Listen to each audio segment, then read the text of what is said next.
So I thought it might be easier if you guys had a handout of what we're going to go over. It is a little bit smaller print, but it is up here on the screen too if you'd like to look there. So I had a request to show a little bit more data. So as you can see, I've added a couple columns. There is a 2024-2025 actual through December 31st, 2024. So why that is important, that is halfway through our fiscal year. I showed the percentage used, like where we're at, what percent are we at. So should be at 50% unless things come in at a different time during the year. I put a column in here for the actual 2024-2025 budget, which is what we're working through right now, and then a proposed budget of 2025-2026 where we're going. So, do you all just stop me if you have questions? I'm just going to roll with it, and we'll carry on. So about November of last year, I believe, is that right? There was some rate increases that was voted on. That's not right, I'm sorry. It was 2 years ago, November. There was rate increases that was voted on. So the current rate is $31.60 for in-town, $12.53 for the overage. Out of town is $47.17 and overage is $17.50. So for the next 2 years, these budget rate increases are already been voted on, and you don't have to do anything for that. For the 2025-2026 budget year, in-town sewer rates is $32.72. The overage is $14.21. Out-of-town rate is $48.84, and the overage is $19.75.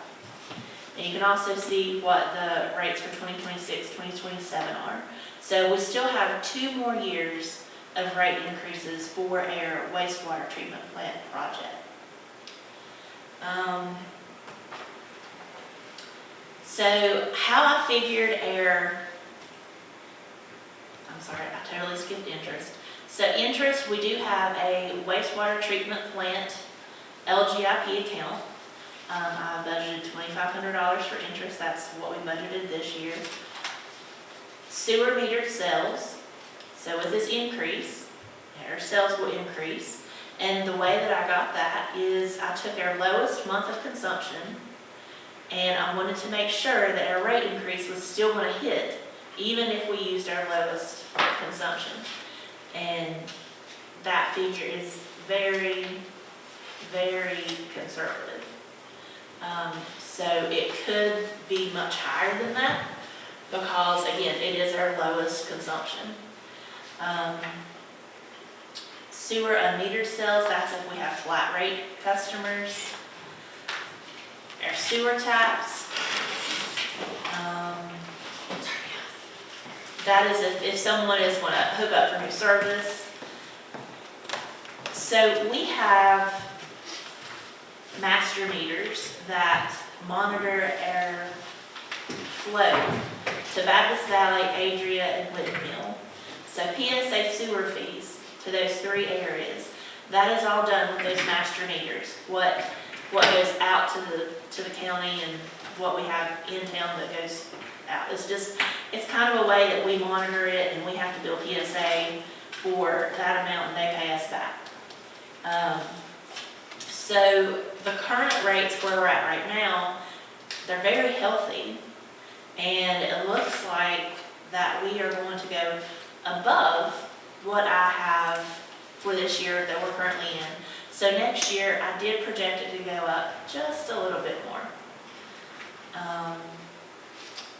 Sewer true-up revenue. Is that rate locked for a while? Like the PS? Are you thinking of that, or are you thinking of leachate? I don't know. Okay, so our rate for water, sewer with PSA, it does change from year to year. The leachate, which is down a couple more lines.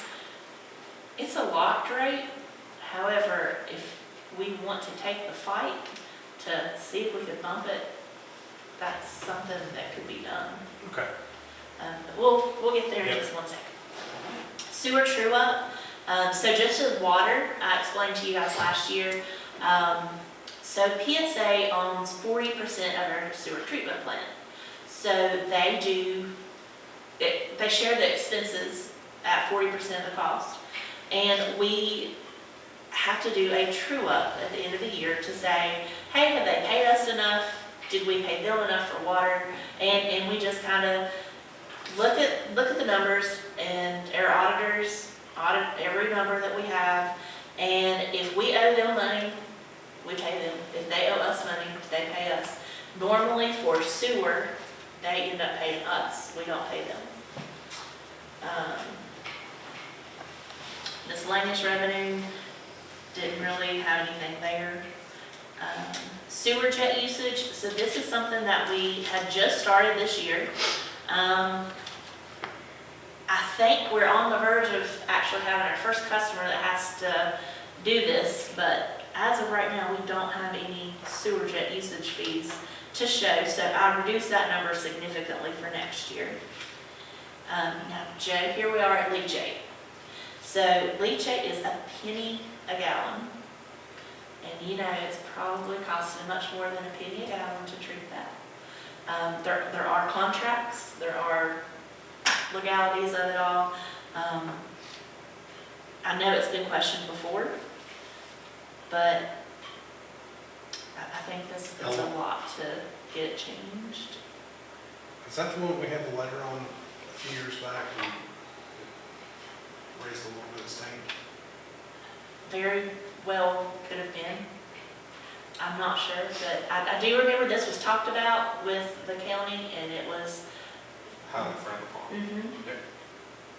Yes, It's gotta be more than that, though. a penny a gallon. Today's time, I mean, that's a jet, might as well let them dump for free. Penny a gallon. What is the, how often is that renegotiated, or is that? I don't know that it said in the contract that it was up for negotiation.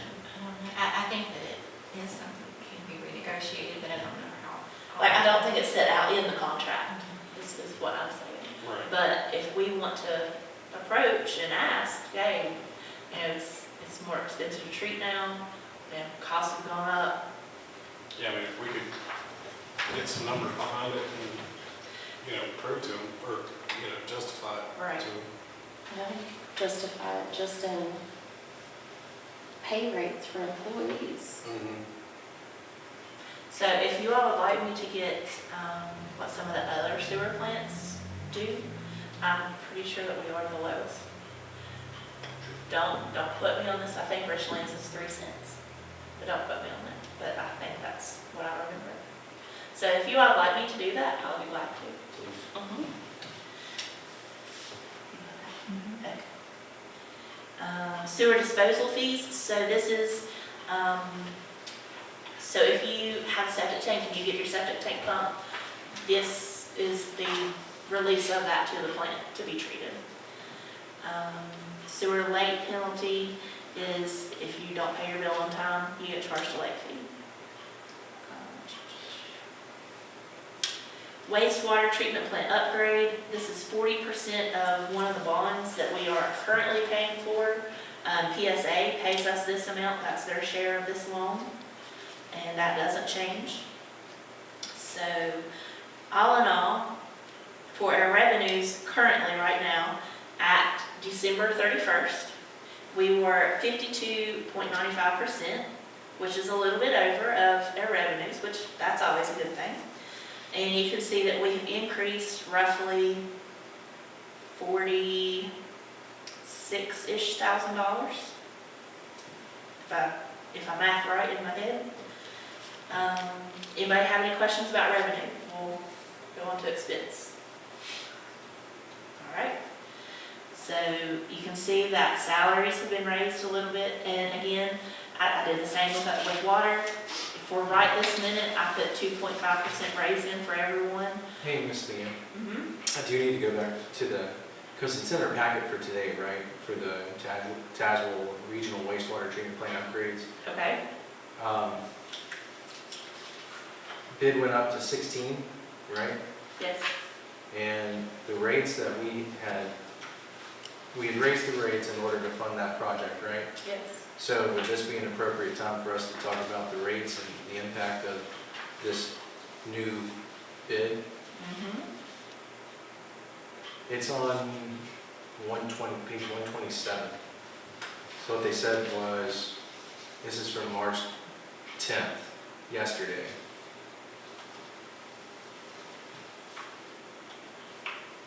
So if my history's right, we raised the fees in order to fund the project, doing it as revenue bond, and we had a certain percentage of it was like principal forgiveness, right?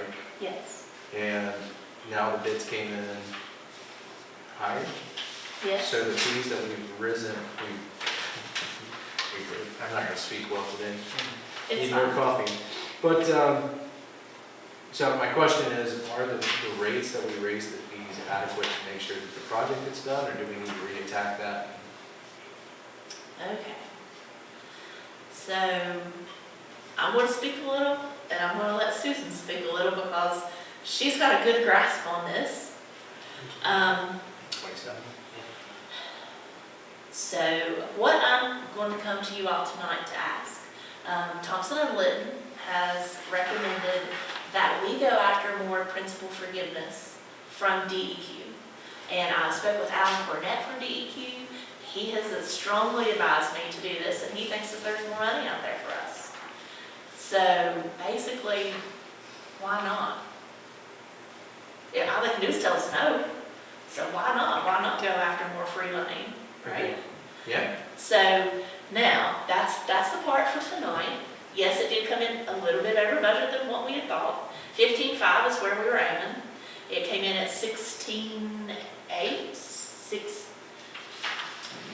1 second. It came in 16,285,000.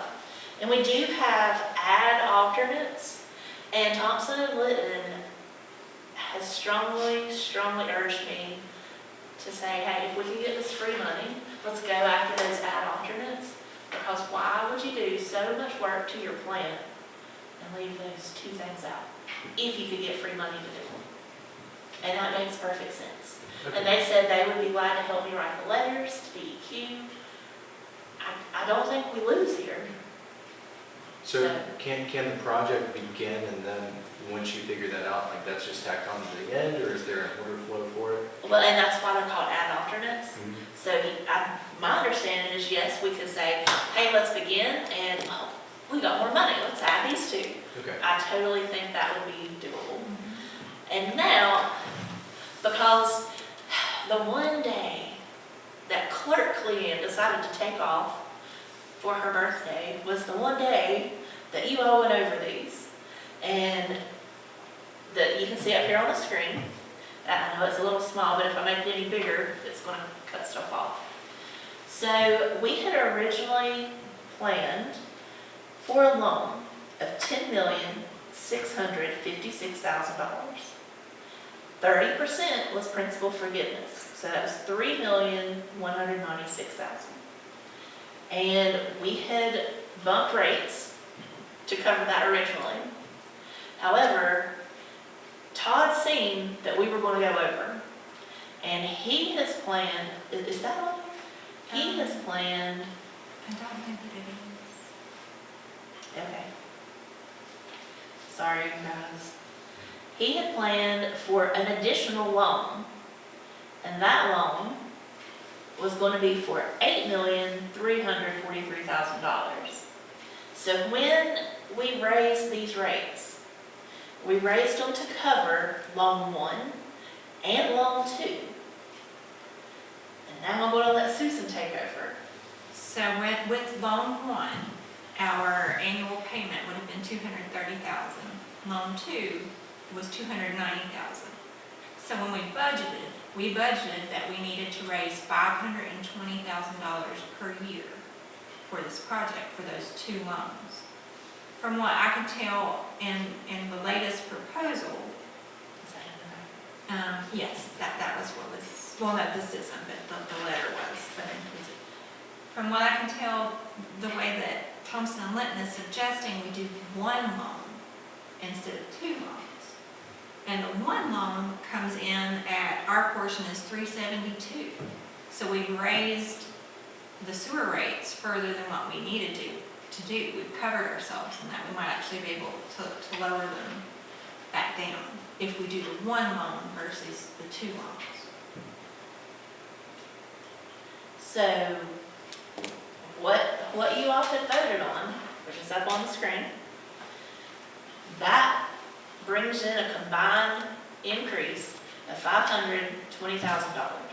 And Thompson and Linton has said, hey guys, I think that you're only gonna need $372,000. Now, where we're at right now, I do not recommend dropping those rates right now. However, if we get into the next year and we see that things are a little more clear, clean shaven, and we're like, oh, maybe we don't need to do that final rate adjustment. Absolutely, we will revisit, but I don't recommend it for going into what we're going into this coming year. Well, we've raised it, the last 2 times we've raised it has been for this project. Yes, So that was prior to COVID. yes, So we've not raised it at all due to construction costs, maintenance costs, labor costs that have went sky high. So, correct. I mean, by keeping it here for the time being, as those things are starting to come back, we can kind of see, like you said, give it a year Right. or 2 and see. Yeah, I absolutely Where it don't recommend lowering it right now. However, if we get to this point next year and we're like, oh, we're doing very well. You know, this loan came in less than what we thought. Great, that's a home run. But we talked about the water rates too, that, you know, you gotta be maintenance. Right. And at the current rates, I don't think we are. I mean, I don't think we were, I guess. Does that help answer your question? It does, yeah. All right.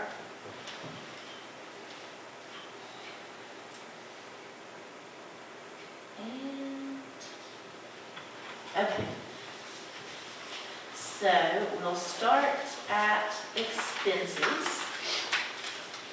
So I have raised salaries just a little bit, and with salaries raising, your FICA, your retirement, all of that's gonna have to be bumped to. Health insurance did go up 1.6%.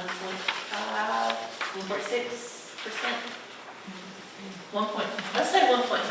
I think that's what I had written down. Most of everything is pretty much going to be able to stay the same. There's a few ups, a few downs here and there, but for the most part, we're in a good path, I do believe. So, do any of you have any questions about administration? We'll move on to the wastewater plant. Okay. Wastewater plant, same thing for their salaries. Now, there is a part-time worker down there. He had actually retired and came back to work part-time. So he's our guy for the welding and stuff like that. He's good to have on staff. So that technically was not in this budget year, but I have included it for next year. Scotty at the plant had asked that we reduce the overtime because right now we're just at 13%. That was at December 31st. So he said, hey, let's reduce that rate and maybe we could use it better somewhere else. So, okay, great job, Scotty. So going on down the list. We've got some equipment maintenance. This is for belts, grease, oil, bearings, and diffusers. And I did get a crash course if anybody wants to know what the belt press does. Would you, please, somebody ask me. It's a belt frame. A belt press has liquids and solids, and two belts come together and press the water out, and you're left with the solids that have to be shut down. I'm so glad you all asked. Okay. So going on down the line.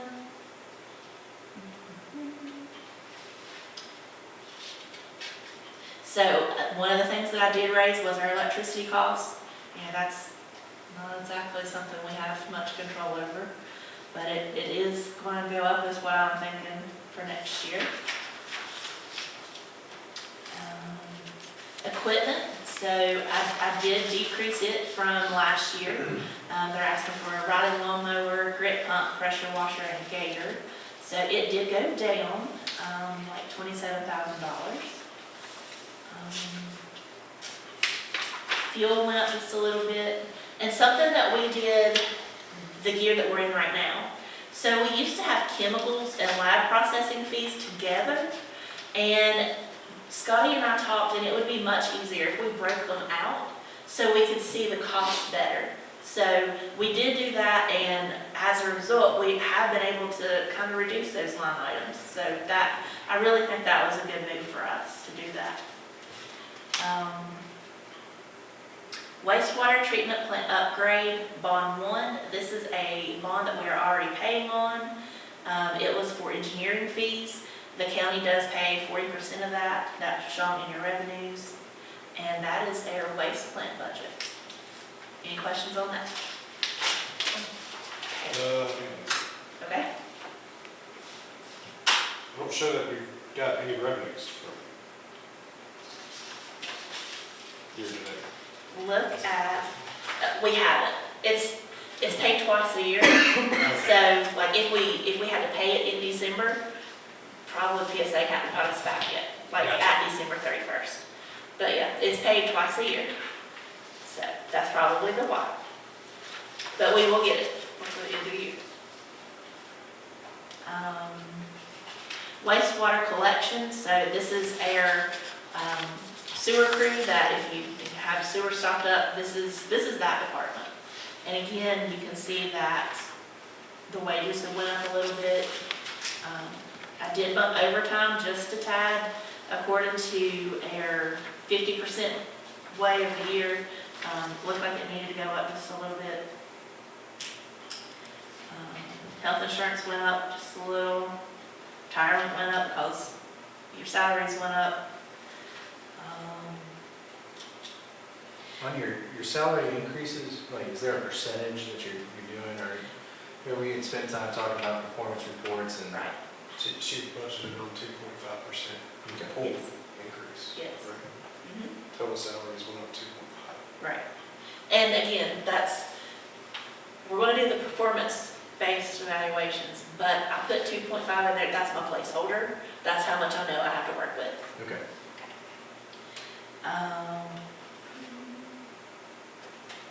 So equipment for the wastewater collection, they have told me that they're in need for a truck. So this would be half for water, half for sewer. So we're going to split the cost and take half of it out of water, half of it out of sewer. And the cost of the truck, I see I spelled it wrong, but it was estimated at $40,000. So 20, We don't have a truck. well, we do have a truck that we can put in place. However, that truck's going to have to replace one of the salt trucks because the salt is rusting the trucks really bad. And I've got a salt truck that's probably not going to make it through another winter.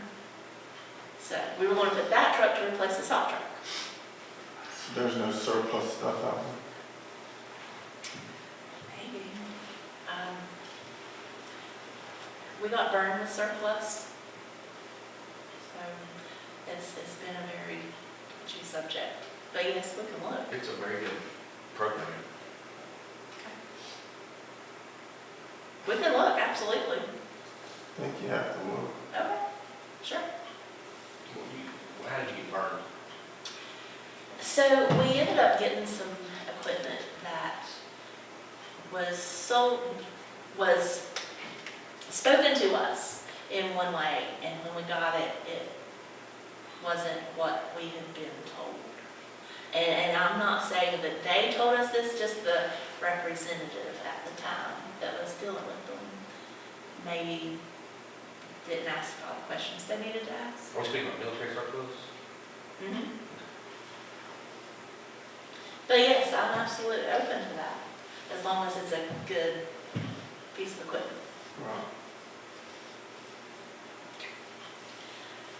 Do we still, I remember a few years back, Chief Mills used to keep an eye on, it wasn't military surplus, it was, Some of them were. some of them, it was a different site though. It was, It was. do we still keep up on that site? No. Is that when we got burned? Yes, Oh, that's the one. So, I mean, we got a lot of good things out of that. though. we did. I'm not saying it was all bad. Absolutely not. Just, there was one big piece of equipment that was not as good as what could have been. And there's been a piece of equipment that we got that has never ran since we got it. And so are we allowed to look this equipment over before we purchase? yes, that's my understanding, yes. So that is something that we would absolutely check out.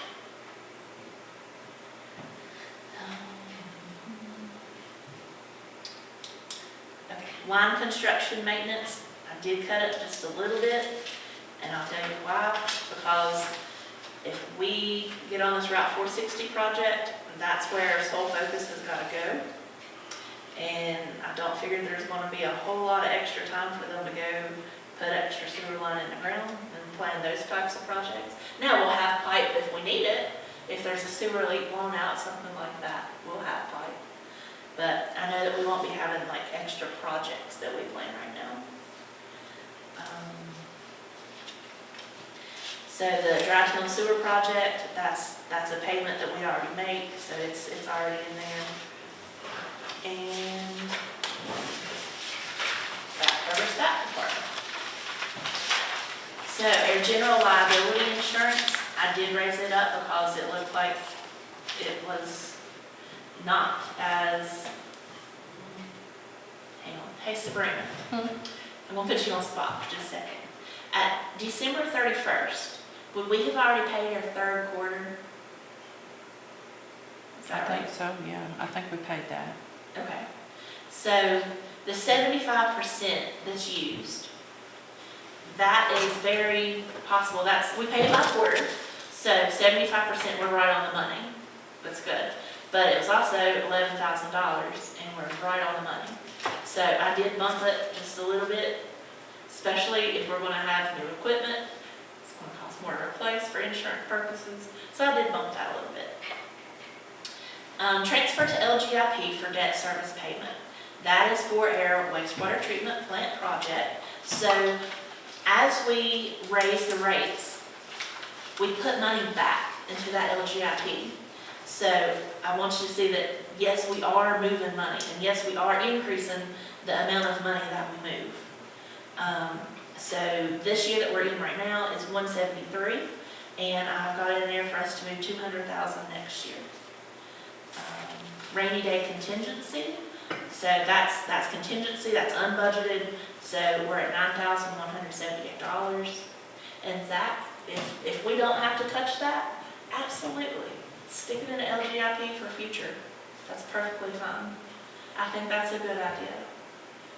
So is that the same thing with that 7,042, like, that's not actually there until the end of the fiscal year? Yeah, You'll put that in the account, whatever's left over, you'll put it there. right. And it's a separate LGIP. Yes. It's just specifically for that project. Like we have one in water, just specifically for water. That way we don't lose the money. And by lose it, I mean like track. Right, We don't lose track. Yep. So vehicle and heavy equipment maintenance, this is our garage shop guys. You can see it went up just barely, not a whole lot at all. But that's our sewer fund. So do you guys have any questions for me? Did you say sewer fund? Yeah, that's our sewer fund. Pump stations. Just looking for situational awareness. One of the things that I think Todd had talked about before he left was, hey, we were just talking about capital improvements and stuff. I had zero situational awareness on where they are, how many we have, what their status is, do we have any issues with them? Okay, so I do believe that Jessica said we have replaced 2 pumps. I don't know if the plan was to replace them all. I think it was to try to be the oldest, if I'm not misunderstanding, but that's where we were with the pumps. So, Okay. It's more just gee whiz and for me to just be aware of it, or us to be aware of it. Your drawings anywhere we can see, or just like for where they're located at, how many we have? oh yeah, I can do that. I can Okay. get you that. Is there 10 of them? Is that so right? Okay. There is Pine Street Pump Station. There is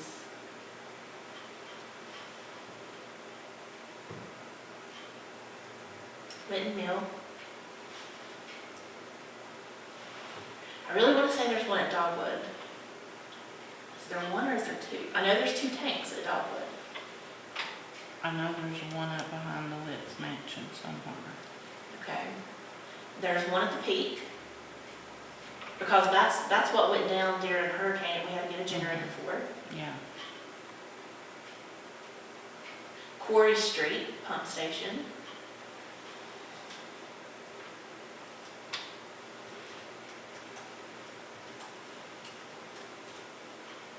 I can name 5. Well, that's okay, not a pop quiz or anything, but as long as like, just they're in the green, you know. I'll fix you a map. Okay, I'm not looking to create a lot of homework. Yes. Susan's good with that type of thing. So I might ask Susan to fix a map. But It yeah, just- that is good for you all to know, really. It seemed like that was one of the things that, in terms of delaying capital improvements, that he seemed a little concerned about. Okay. That's the only reason I bring it up. Okay. And that's good for me to know. So, yeah. All right. On the map, could you put like when it was installed, when it's replaced there? Yeah, we can do that. Okay. So any other questions on sewer? Sewer fund. Sewer fund.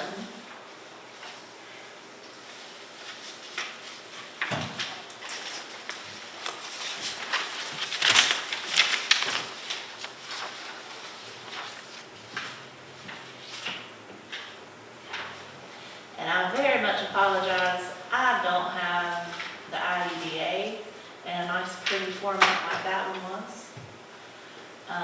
However, IDA really doesn't have much of a budget. The only real thing that I have budgeted is miscellaneous revenue of $15,000. And that could be like if IDA received a grant, something like that. And then there's a line item for $700. And this line item is because during the Barnes Trail negotiations, it was said that the town would pay the taxes on the property that the Barnes Trail was on. So each year, the general fund transfers the money, and it's went up to $700 for the Barnes Trail taxes. And then we write checks to the landowners for reimbursement for those taxes. So, and again, I apologize, it's not in better format, but the column that's in orange up here on the screen, that's what I'm projecting. So the $15,000 for miscellaneous revenue, the $700 for your taxes on the Barnes Trail. And come down here to expenses, and it just mirrors the same. We have 15,000 for expenses. If we should get a grant, we can expense it back out. And then $700 for real estate tax allotment. That's all I have on IDA. There's 4 line items. Do you have any questions on that? I'm very confused. I'm so sorry. So many line items. I know. Could you go over that one more time? And that's IUDA. We do have a few minutes before executive session scheduled. If we want to start talking mountain biking project, do y'all want to do that? We've got about 6 minutes, but There's a lady who's coming, it's Dave Vicaro's wife, so Dave was the local, I'm calling him the local subject matter expert because he's helped build trails in Knoxville and he's ridden in a bunch of competitions. But his wife is coming to speak because she participated with him on those days and helped out in Knoxville. But tomorrow, I do plan on going to the county, and part of the reason for asking to earmark funds into this project is, one, to demonstrate that we're not joking around, like we've got these things listed out that we want to target, and here's money to back that. But also to gauge their willingness to, like, are they just going to say, yeah, that's a neat idea, come back, and, or, you know, like the email I sent earlier today, sorry for sending it so late, but I was able to finally talk to the recreational director in Canton, and these trails aren't without cost. So his words to me on that were between $48,000 and $60,000 a year contracted.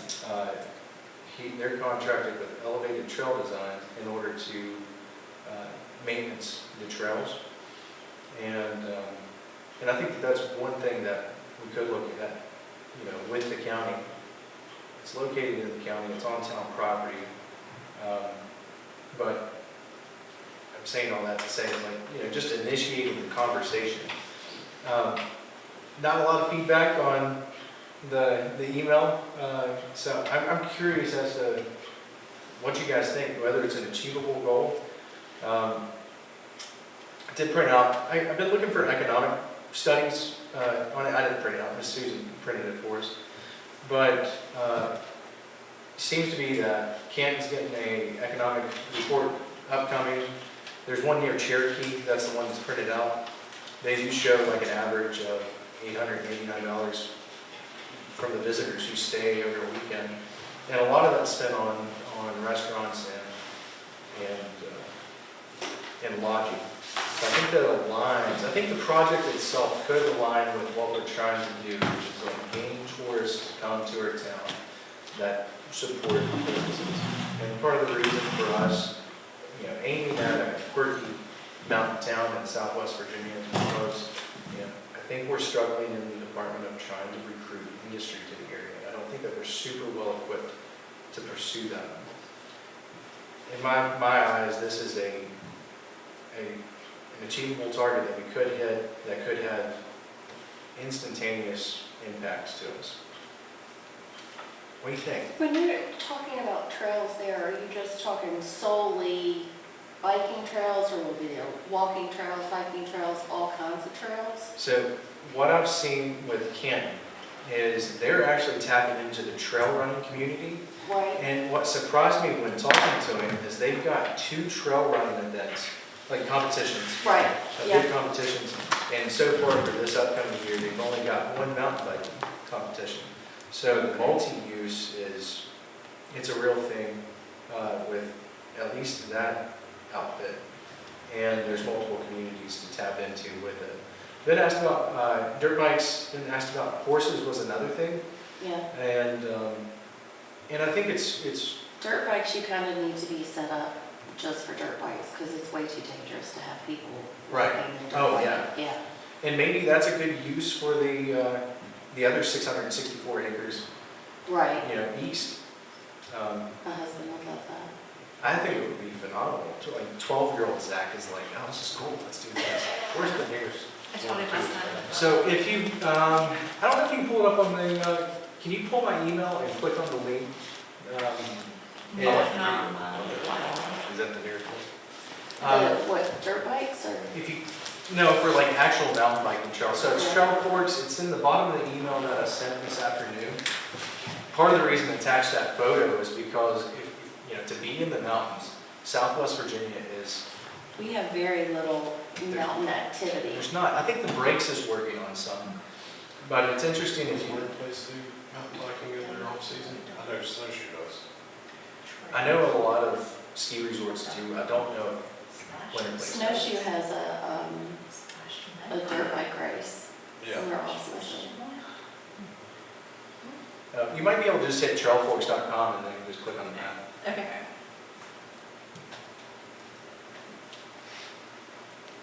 My biggest question would be, is this something that we would want to pursue as the town? Or is it something that we would like the IDA to pursue to find somebody to develop and manage and run it? Oh, no, I think you want to partner with somebody to do it. So in Canton, the team that they used, so there was two, they used, it starts with an E.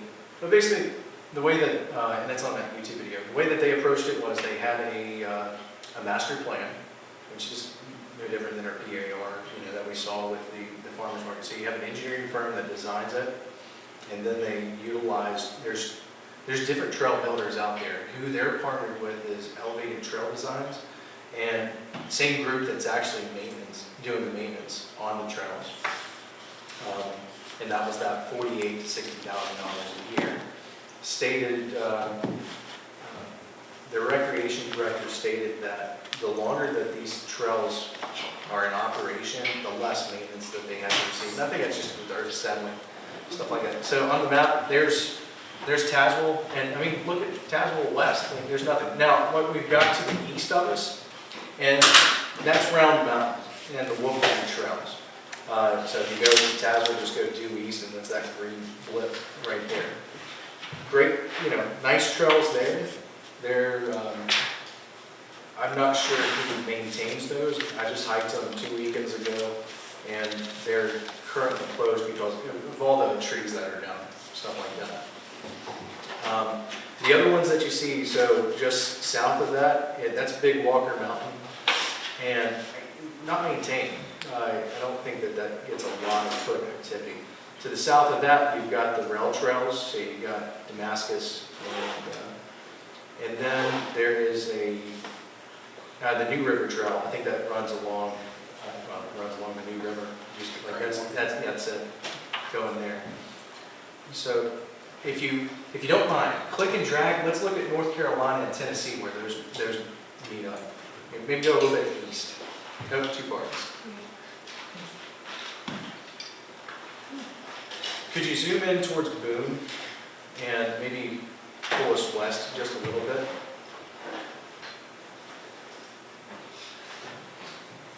What I'm pretty happy about, and just talking with the folks from Canton, and I think we're going to have, well, they're pretty close, right? So they're three hours away from us. But Appalachian State University, and they're doing it through their undergraduate program. Basically, they slap a QR code out on the trail, and they ask people to fill out surveys. So the data that they're getting is pretty good. We're able to actually see, like the one that we printed off, actually get recent survey data to see what's going on just 3 hours south of us. The other thing that stood out to me when I was talking to him on the phone is Canton, North Carolina doesn't have a hotel. They have 10 Airbnbs, and I think it's... They don't have meals tax either, is what it said. Yeah, they don't have a meals tax. Basically, they're having that, what we call, I think that's what the HCD call it, leakage. Basically, you're not retaining those folks in your town, so you're missing out on business opportunities. I think we're set up well for that because we've got the traveler, we've got, we do have restaurants, and we've got Airbnbs. Yeah, and I think as a council, we've done a good job being supportive of Airbnbs, and that'll be beneficial. if we went through with this project. The other thing I like about this project is that it diversifies our interest. Now, I think about this from a marketing strategy. If we use the other 664 acres for dirt bike activity, you use the 550 for mountain bike activity, and then you got Route 16 for motorcycles. Tazewell's all things two wheels. Come see us. Like, from a marketing standpoint, I think that's a cool mountain town vibe that we can play on. As far as I'm interested, there's one brewery in town, in Canton, and the recreation director said, talking directly with the business owner, it popped really quick because there's 3 breweries that they have. Canton was always lagging, trails get built, now their breweries competing with their top earners. So there's data there. We don't have it readily accessible. One question I did have in doing a project like this, and fortunately we're being pushed $60,000 from the county, right? That kind of came without us asking for it. Is that how that occurred? So I was contacted and said, hey, we have some funds that were, going to be used for the county, but we're going to possibly redirect those. And, we hear your project and maybe we could help you guys with your project. Now, is that a done deal? No. But it was brought to my attention to say, hey, maybe we can help you guys. Right. And $60,000 is, Do you that's good. Who's 60,000? from the Tazewell County? The only 2 folks I've really talked to this about are Kirk Breeden and Aaron Gillespie. And just to get feelers out there and see whether this thing has legs to it. And that coming to us without, I'll go there tomorrow, but I haven't talked to them collectively yet. But that, to me, is a positive muscle movement that they're interested in collaborating with us. The other reason I like the project is I would like to demonstrate that the town can partner with the county on a project. And we do have a water sewer that we talked about, but this would be a form of economic development for the town and benefit the county. There's another piece. The question I have is, in a project like this, yeah, we know we need an engineering plan to design the trails, and Canton's going to introduce me to elevated trail designs. It sounds like they've got a good relationship. I think step 1 would be looking at the topography and saying oh, this is actually not a good place for this. And folks like that would have a trained eye for it. But the other piece is, if we get the 60,000, do we need to have an economic feasibility study, or does this fall underneath the town's mission as a public park that you wouldn't have to do that? Because that'll drive up the cost at least $20,000 or so. Sure. I'm asking on that one because you all probably had better awareness from previous operations. Feasibility studies get more flack than they get praise anyway, I feel like. Yeah, but then if you don't get one, you're gonna get feedback because you didn't even get a feasibility study, so how do you know it's gonna work? And it's good to have that feasibility study if it's positive to when you're going for grant requests and that kind of thing. So, I was just going to ask, are we going to try for any grant dollars? Because if we do, 1, they may have us to get a feasibility study. Or 2, if we already have it and say, oh, this is going to work, they might be more inclined to fund the project. Yeah. So that's, I think there's a decision to be made there on speed versus, just speed. The old saying is, if you want to go fast, go alone. If you want to go far, go together. And if we want to stretch these tax dollars that we have, we're not going to have COVID money ever again. right. Hopefully. I'm with you. I'll take the money, just not the COVID. So we certainly want to be, we want to be stewards of these funds. One of the messages I'd sent Danny, I don't know if I CC'd everybody on, but, we do have that money. There's an opportunity cost. You've got the money sitting in an LGIP fund that's making about 4%. So we know that that's about $126,000 in a year. We know that, hopefully if inflation, goes down and interest rates go down, then you're gonna see that money reduced. And the other thing that we know is that money, that $126,000 a year isn't enough money to offset our capital improvement needs moving forward. And we're having to take out loans in order to do those things, or raise fees. So this being a relatively cheap, when you're talking about hundreds of thousands of dollars is, probably nothing. In terms of projects, this one's cheaper than A most. lot, yeah. Than a lot of projects. I think the other thing we want to be careful about is we know that that is the primary source for where our town gets our water.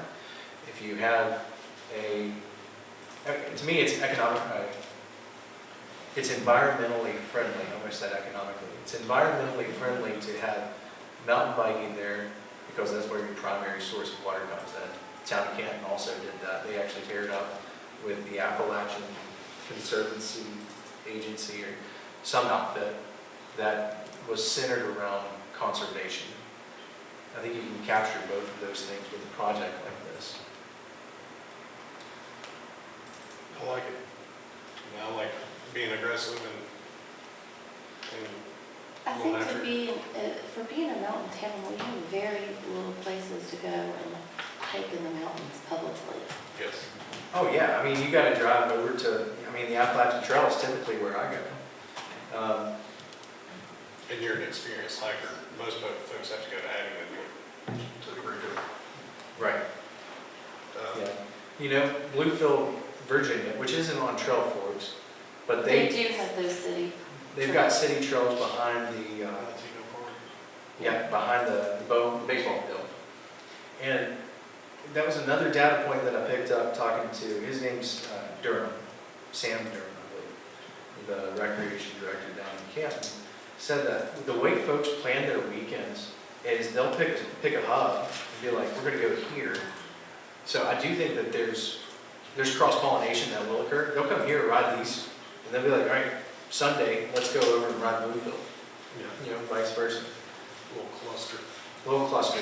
The other thing that the county's working on, and this could pair up nicely too, is from Laurel Bed Lake to the fort. I think they're working on a trail there.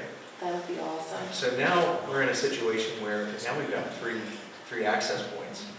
And I don't know where they're at in that project.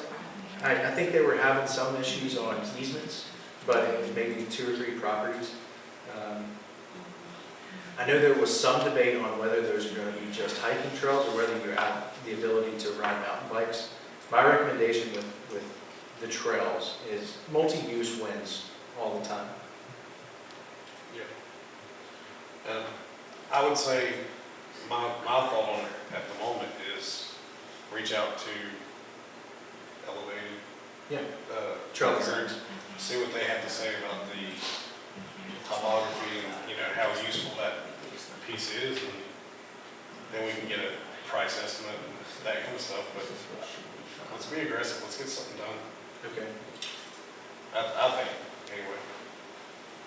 One of the compromises, I think 350 may be a bit heavy and aggressive. You always anchor high when you're dealing in car negotiations, right? Or anchor low. The one in Canton, that's my case study. It was built for $250. Now there was a $1.2 million grant that was attached to it, but they had to purchase land, and I think there was a little, we don't have to do that. I think you could be in this project for the construction, somewhere around there. 250 or 350? I asked for 350.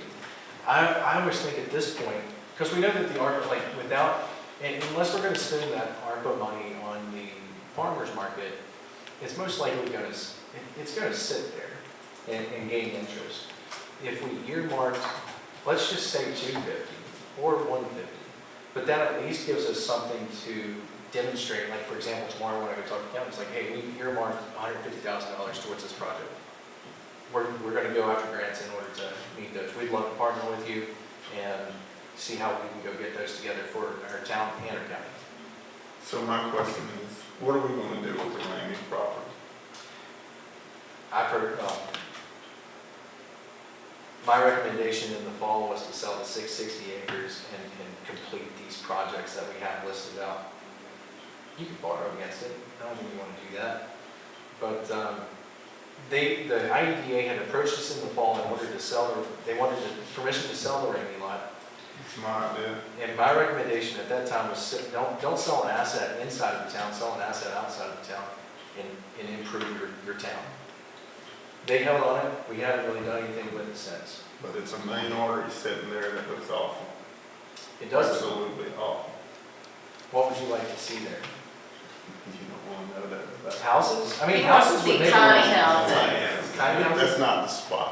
Well, I hate Tiny houses are coming, but that's not the spot. to stop everybody on this, but we got 15 Yeah. minutes to do executive session, I- so I- I'll, go ahead. I think we should continue that though. Yeah, we do need to continue that discussion, but we got 15 minutes to get back for public hearing, so I'll entertain a motion to go into executive session. I like that motion. Second. All right, all in favor, say aye. Motion? Okay. Finally, way off. Second. Second. I don't want to get in any trouble. All that approve, say aye. Oh, you gotta do roll call. All that approve, say nay. I think you gotta do roll call. That's after I read the certification. Yes. Correct. All right, so I'll read the resolution. Whereas the Tazewell Certification. Huh? Certification. You said resolution at the top of the page, that's why I said that. Okay. Oh, did I not? But then it says certification of executive session. Yeah, that works. Whereas the Tazewell Town Council has convened an executive session on this date pursuant to the affirmative recorded vote and in accordance to the provisions of the Virginia Freedom of Information Act. And whereas Section 2.1-344.1 of the Code of Virginia requires a certification by this council that such executive session was conducted in conformity with Virginia law. Now therefore be it resolved, the Tazewell Town Council hereby certifies that, to the best of each member's knowledge, one, only public business matters lawfully exempted from the open meeting requirements by Virginia law were discussed in the executive session to which this certification resolution applies. And two, only such public business matters as were identified in the motion convening the executive sessions were heard, discussed, or considered by the Tazewell Town Council. And we'll do a roll call vote. Councilmember Davis. Aye. Councilmember Fox. Do I do myself also? Yes. Councilmember Beasley. Aye. Councilmember Klein. Aye. Councilmember Hagan. Aye. Councilmember Willis. Okay, that is certified. And we are out of executive session. And we have a few minutes until 7:15 before we have a public hearing. We can go back into discussing the budget. So we were talking about Ramey lot, and yeah, that's where it left off in the fall. Maybe we sell it to go from the farmer's market. I'd like to see an asset outside of town that would retain a good use of that property. In my opinion, would be soccer fields. We're discussing improving Lincolnshire. I think both are going to be cost prohibitive.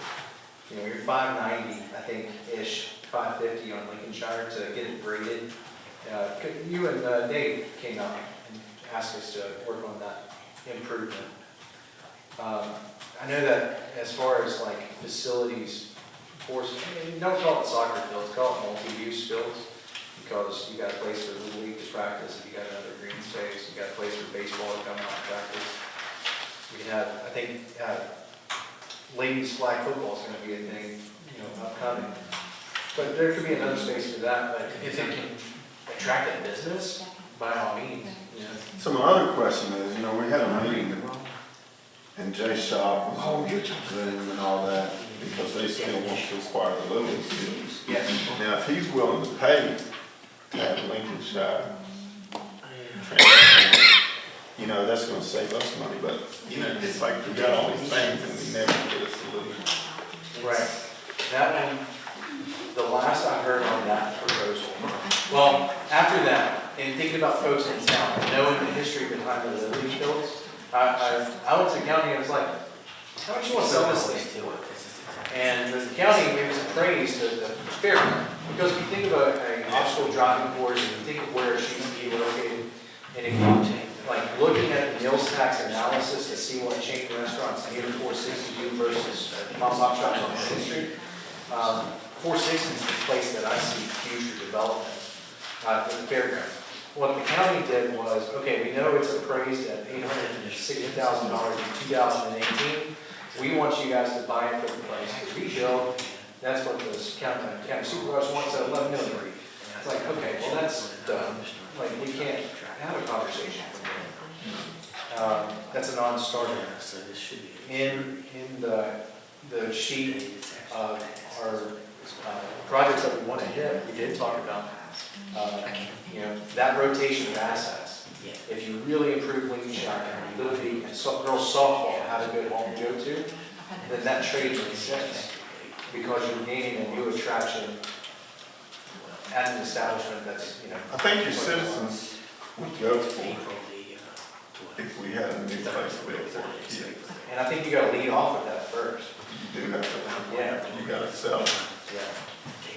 So, I would love to see the Little League fields at Lincoln Shire, I'd love to see multi-use athletic fields at Rainy Lot, and then, have a new tourist attraction down at the back of the dragon. I think that paired with the new farmer's market, paired with mountain biking, changes the pulse on your town.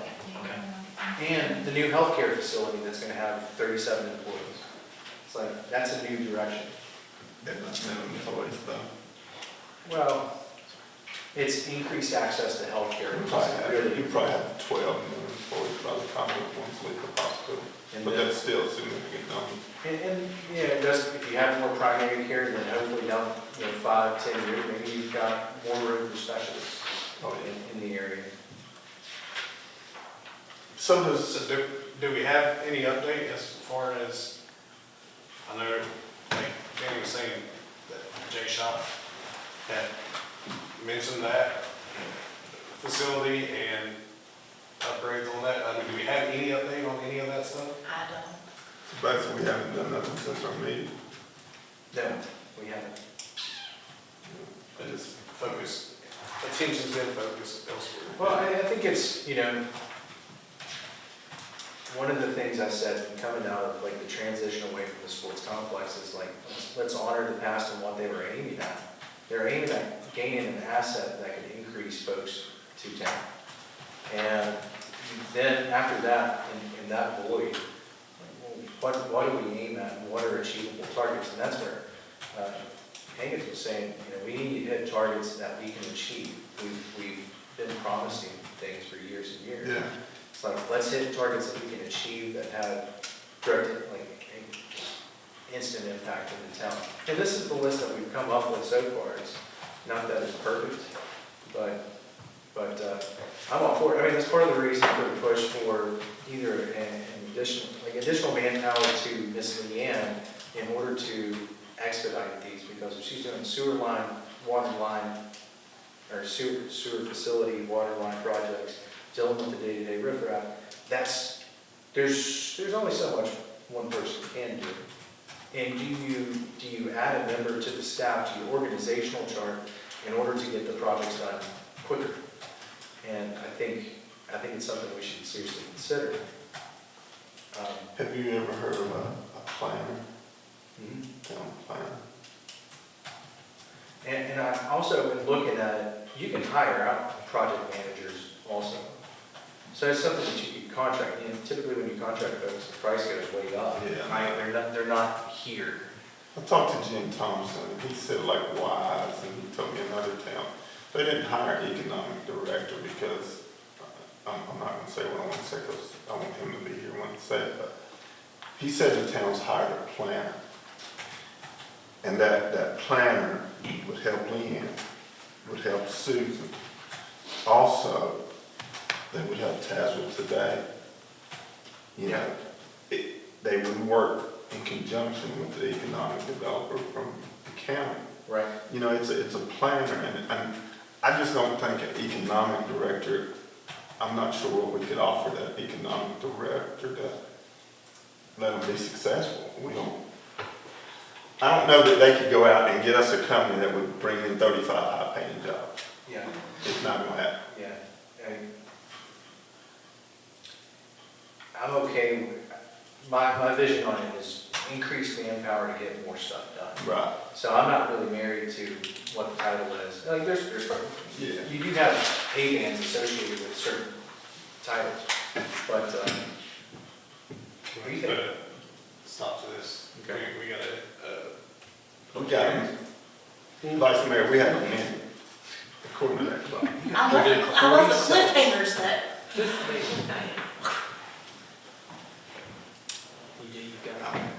do we have what needs to be read?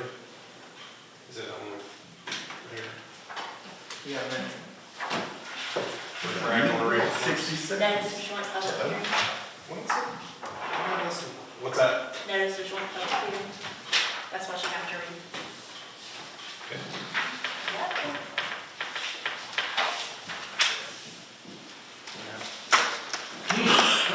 Right? Yeah. It's a notice. It is the, We could take it. like, thick page.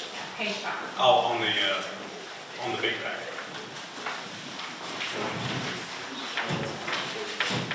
All right. Call to order the public hearing. And this public hearing is for the shipping container ordinance amendment for in-one use. I will read this and then I'll open the floor for public comment. Once I can get to the top of my computer screen. Page 5, you said? Yes.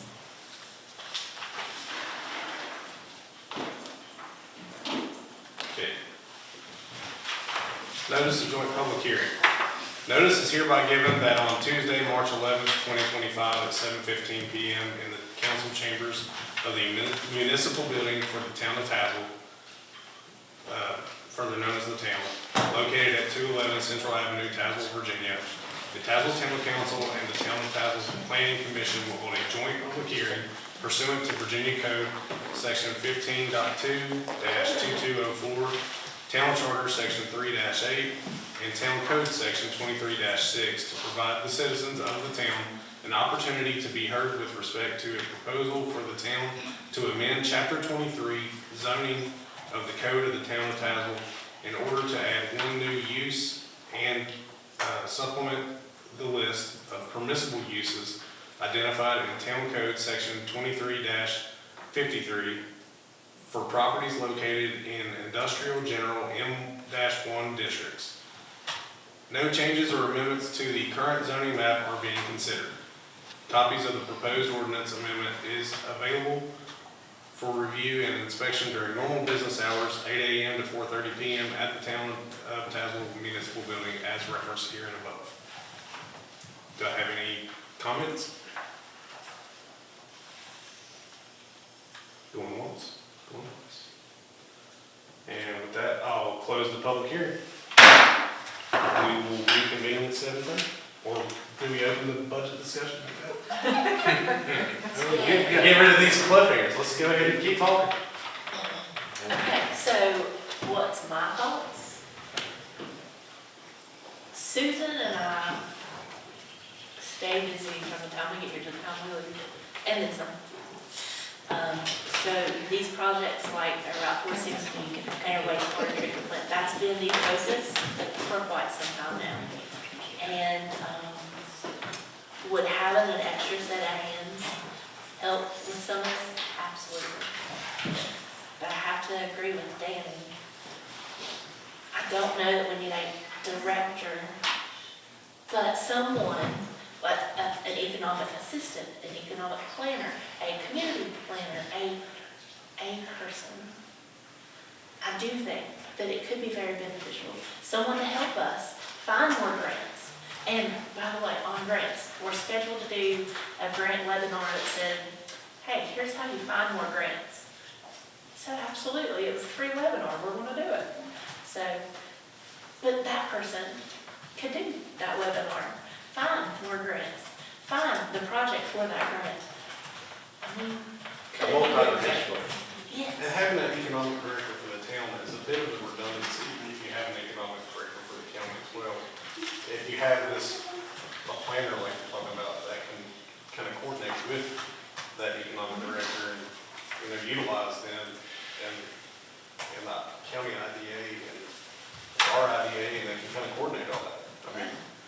said, we're talking about, it sounds like we've got 2 full-time jobs with all the duties that we're talking about they can handle, but, I mean, that you can. I think before you have creation and implementation, I think we need to have a good job description. Where do we want to go? I've been working on I that don't too, like if we rushing. decided. But I agree. If we do this, I want it to be well thought out, I want it to be well planned out, I want us to all be on the same page with what the expectations are, and I don't want to set this person up for failure. And I would much rather go into it saying, let's start out with a planner role at this level that develops into an economic director role, as opposed to starting out with an economic director role and we say, we really just need a planner. Yeah. I absolutely You know what I agree, mean? wholeheartedly. So the other thing, have you heard any more on Paint Pete? Yes, I have. Well, enlighten. I heard today.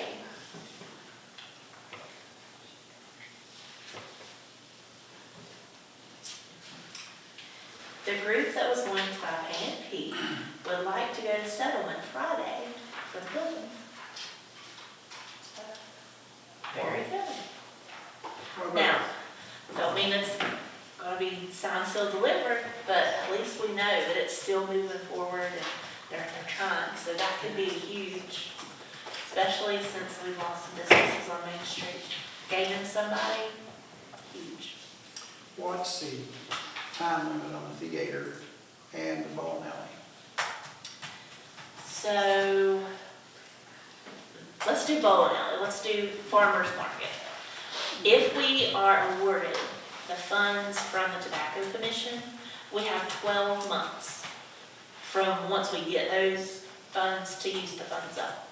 So that one is 12 months once we get funds, if we're awarded. And the theater is 18 months, is that right? And I think that time has started ticking. Once the papers were signed, February the 12th, I think. So 18 months from then. So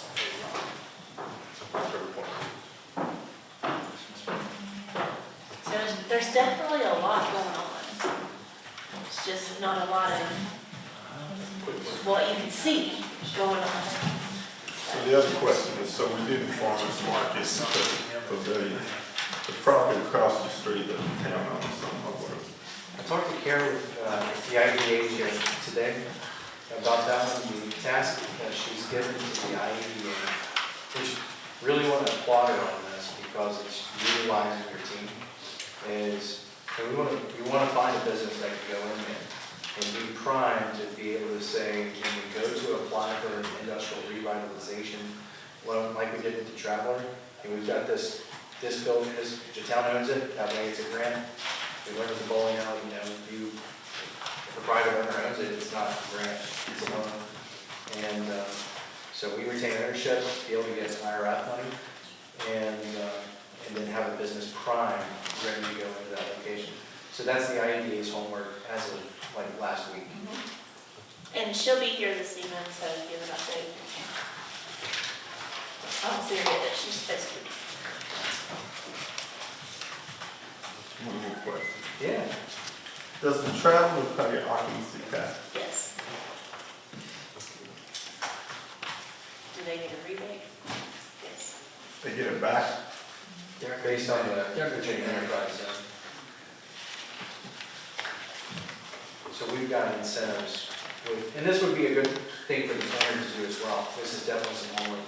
Because we spent some time last year when we were analyzing the mills tax data, and looking at, we analyzed the mills tax data because we had a special request come to us from a business that wanted an increase in incentive.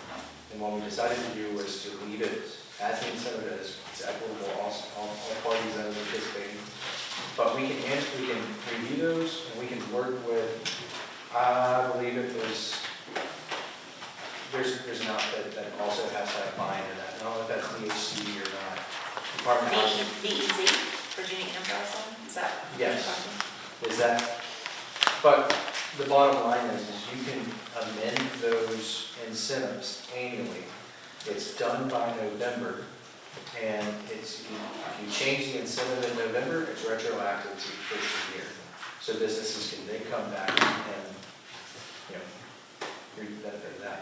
I do think we should look at that.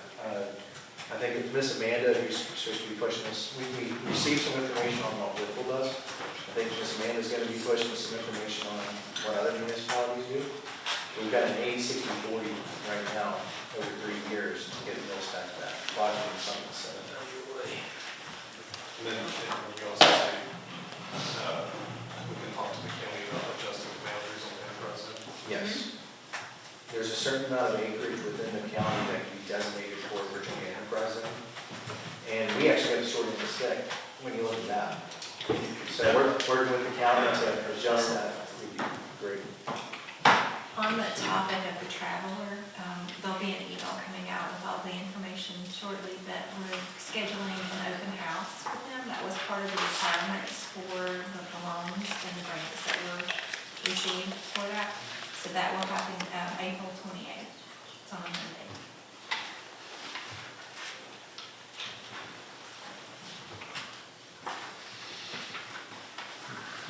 I'm curious what you want to do at the ring. You don't want to know what all of them. Take a week,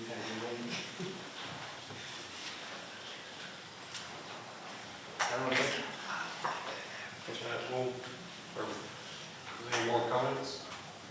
Well, that will convene for our regular meeting at 7:30. Everybody needs to take a break. We'll call the regular town council meeting to order. Go ahead, please stand and do the pledge of allegiance. I pledge allegiance to the flag of the United States of America and to the republic for which it stands, one nation, under God, indivisible, with liberty and justice for all. Pastor Nate, you care to give an invocation? Sure thing. Heavenly Father, Lord, we thank you so much that we have the freedom to gather to be a part of public proceedings in our town tonight. We thank you for that privilege. Thank you for the crowd that's here to participate. We ask for you to watch over this meeting tonight, that it is peaceful, that it is smooth sailing, that it is quick and to the point, and that you just watch over us as we're out and about. In Jesus' name, amen. Amen.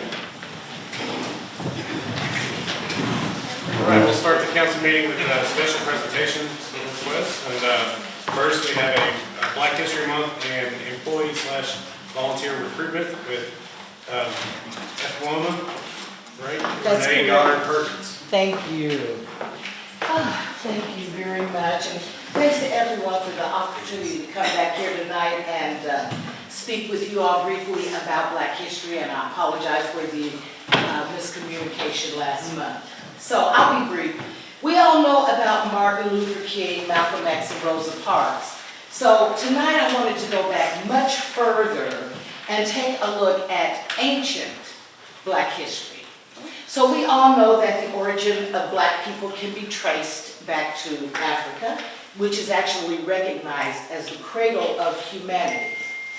Through my research, I found that Black history, as mentioned in the Bible, is deeply rooted in narratives of ancient African and Middle Eastern people who played significant roles in biblical events.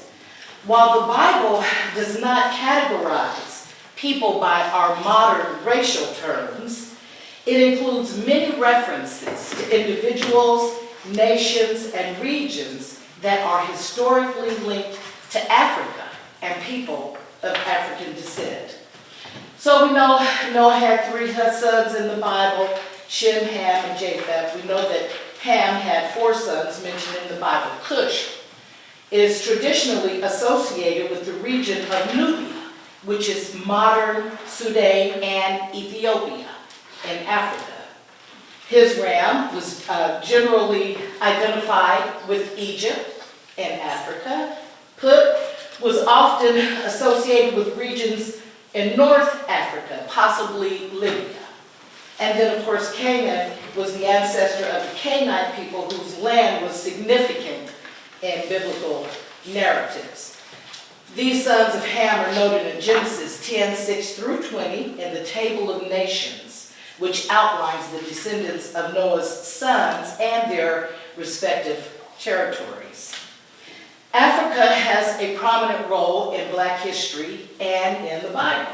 Ethiopia, or Cush, is frequently mentioned in the Bible. Cush, one of Ham's sons, and his descendants settled in Africa, particularly in regions of modern-day Sudan and Ethiopia. Egypt, also known as Myron, one of Ham's sons.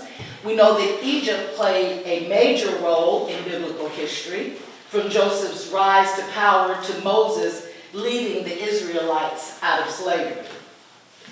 Africa was known as a place of refuge and strength. In Genesis 12:10, Abraham sought refuge in Egypt during a famine.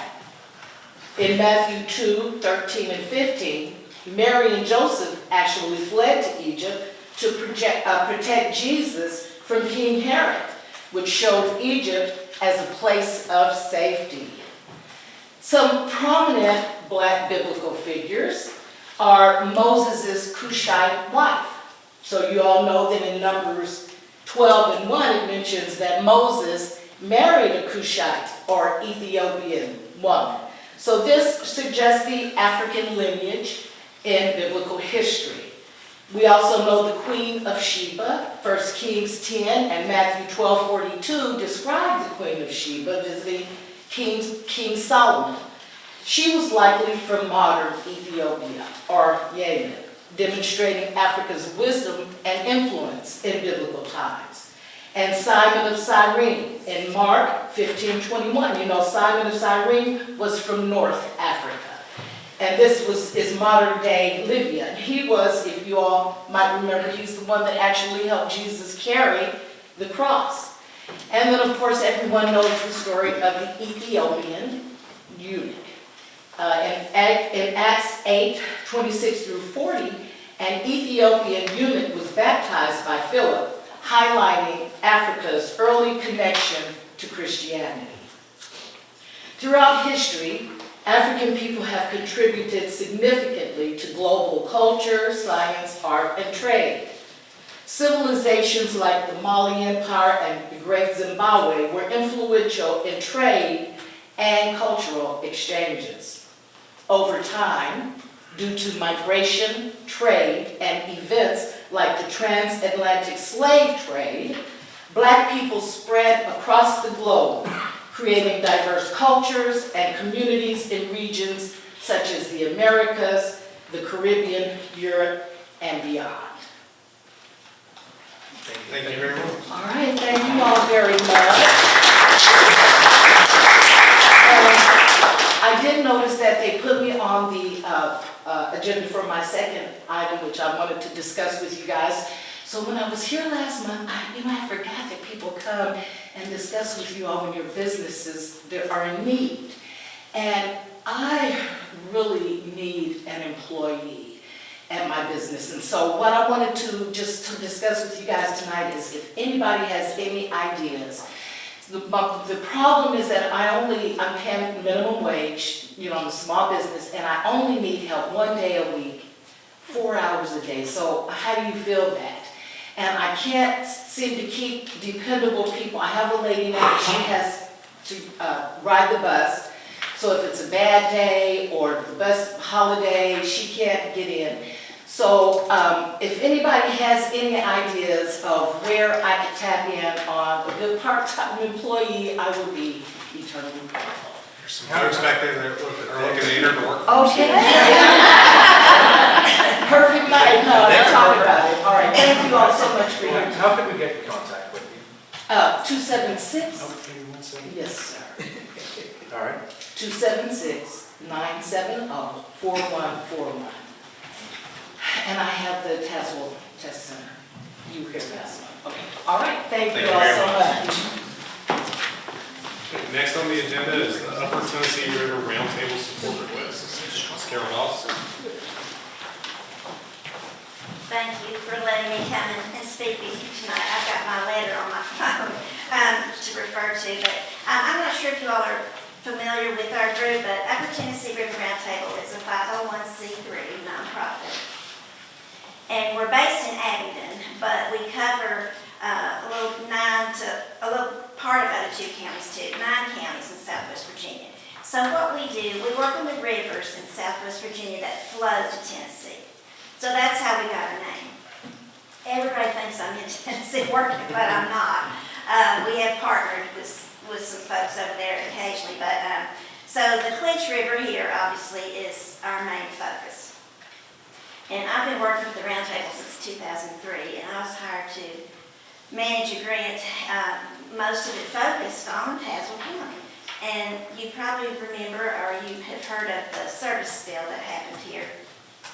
And that was a devastating spill in Cedar Bluff, where a tanker truck overturned and spilled chemical into the Clinch and killed everything for 6 miles. And, it's really devastating. So because of that, our group and other groups decided, because, the Clinch River is so special. There's so many species here, and some that aren't anywhere else, which is, who knows why, but it's just really special. Such biodiversity. So we decided to focus here and to get funding and do projects, and we've been working here ever since. In fact, I'm coordinating a workshop across the street tonight. I had to leave to come over here. We're training farmers tonight on hazmat, how to handle hazardous materials safely, and because like this spill I just mentioned, there's so many instances that we've had that have damaged the rivers and the land and killed the species, and that's important. I've been trying to seek funding from the localities where we do the most work, and since this is one, the main place where I work, that's why I was seeking a donation from you guys. And we've done a lot of work here. I'll try to keep it brief, but we've stabilized stream banks. At Dunford Park, we did the whole waterway. You know how it's long. I don't know how it measures out. If you'd stretch that out, but it's a lot of linear feet. And we put in some blocks and mostly like tree trunks to slow down the flow of the water, because you probably know as the water rushes through, and it causes so much erosion, it cuts out the banks, and people lose land because of that. So at Dunford Park, we really want to make a good example out there, and you all cooperated with us on that project, and we appreciate that. And that took a few years to do. We also worked on the Moose Lodge, the waterway there, and we just recently finished a project on a farm here to do the same thing, to stabilize the stream banks and slow down the flow. And plant lots of trees, we've got to have a buffer on each side of the river whenever we can. And then I do a lot of education working with the Tazewell Soil and Water District. Their department will be tonight over there on that training that we're doing. And I really love doing these presentations to kids. We just did Liquid Soils Week, and we did Water Wizard Week not long before that. And it's a great opportunity to teach the kids about our important resources and how to take care of them. And also, my son and I developed a curriculum guide based on the Clinch. And it's all online, but we also have books that you can order. And we did this in cooperation with the Clinch River Valley Initiative. And so all these lessons are focused on anything you can think of related to SOLs, science, math, and how the teachers really like these. I've done lots of workshops. I've done some over here. We give lesson kits out and books, and the teachers really, they need extra resources, and they appreciate that when we can offer some things for them. We've also done some household hazardous waste collection days, not for a couple of years because I couldn't get the money for that. But those are so important to try to get residents and farmers to bring in things that, I don't think that they would be dumping them into the river, but it's hard to get rid of those things normally. You just accumulate so many products that you don't need, or you inherit a farm or buy a house, and like I bought a house in Washington County, and the garage is full of all this stuff, and you don't even know what it is if it's not labeled. And so we like to help people get rid of those items when we can. Also, tire collections. Tires are a huge problem, especially in the rivers. And y'all are probably familiar with the group Stream Sweepers. They've been working on the Clinch for several years, cleaning up and hauling out so many tires. We did a cleanup in Ridgeland several years ago in preparation for a stream project, and we got out almost 380 tires out of this one little stretch right behind the tabernacle. It's, just amazing. We do all kinds of work. I don't want to take up too much time, but I don't know if you read the letter that I sent, but just as an example of some of the other localities that donate, the Soil and Water District here, they usually give us about $500 a year. The Washington County gives us $1,000 a year, Scott County $1,000. It just depends on not what work we're doing there, but what they can afford. And anything that you all could do to help, we would appreciate it. We have to raise all our funds through grants and donations and so forth. So I'll be glad to answer questions if you have anything you want to ask or more information, if you need more information about something. I've got one, because I love to float rivers and Yeah. spend a lot of time on the Clinch, especially down behind Lebanon. But on the Holston River, the North Fork of the Holston, like, there's a big, what was it, mercury Yeah. spill back then? Do you all do any work with that, or? I know Yeah. you can't eat the fish out of there until like 2072. I know. Now, yeah, one thing we did, we worked with an agency and they asked us to post signs, along the river so people wouldn't eat them. I do cleanups there in conjunction with the foundation that's there. We partner at least twice a year with Emory Henry College and this foundation, Raymond Grace, you may have heard of him. And we just do cleanups along there. And actually, Fish and Wildlife Service, U.S. Fish and Wildlife Service, they're trying to make a settlement with Olin. And I'm hoping that once they do, there will be settlement funds that can be put back into some of the work that we do. It's taken them so many years to get through that. And that happened with that service spill. They did a settlement with Fish and Wildlife years and years ago. We didn't actually get any of that money, but a lot of that money went back into the community to help. So yeah, that is a big problem area. It needs a lot of work. You're right. So have you all identified a lot of areas with I saw your letter mentions Hurricane Helene. Do we have a lot of areas up in Tazewell County that have been identified that need to be worked on? I was talking to one of the guys over there who's doing the training about that, and no, I don't know specific areas, but we are open to, if somebody has an issue and we can do something to help them, we'd love to do that. Because I know that was a terrible flood, and it affected the area here a lot. So if you guys know of anything in particular, if there's any way we can help, we would love to try to help. Andrew, you got any areas along the cliffs that are issues? I know that, I think we first started kind of discussing this maybe December, I think. So I'm very glad that Ms. Stotts was able to be with us tonight, and appreciate you kind of filling us in and giving us a little bit more background of what you all do. And as she said, they are up here this evening over at the American Legion building working with the Tazewell Soil and Water Conservation. So I do see that they are in their area, and they have done work at Duncan Park, and we appreciate that. Sure. So I guess with that being said, if we have issues as a town, if we see some problem areas, I'm assuming you all would be great resources to reach out to. Yes, Right? yes, and when we find out about a place, if there's a flooding issue, or there's something where we would need to do some stream restoration or something, then we would apply for funding. Because whenever we apply for funding, we want to know what our projects are before we apply. And so, yeah, definitely, we would definitely be interested. So where we're gonna have the new farmer's market, that area behind it, so you're gonna have a river walk. Yeah. Does that not apply? Is that something that we could possibly talk to you all about? Yeah, sure. We do plan on going for a grant with Cumberland Forestry. Oh, yeah. It's $10,000 grant. Mhm. But is that something that we might be able to? Yeah, we could probably partner on that. Yeah, definitely. Yeah, I I've heard heard that. that. I'm here.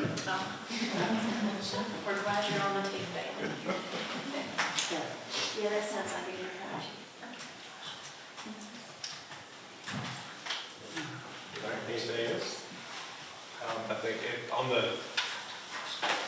know that it's not a ask for particular amount that there is to ask for a donation? If there's anybody wants to? I had sent an email out there a little bit earlier today, just in regards, we've got we set budget amounts for community development and support for organizations like this. At this time, we don't have any more funds left in that.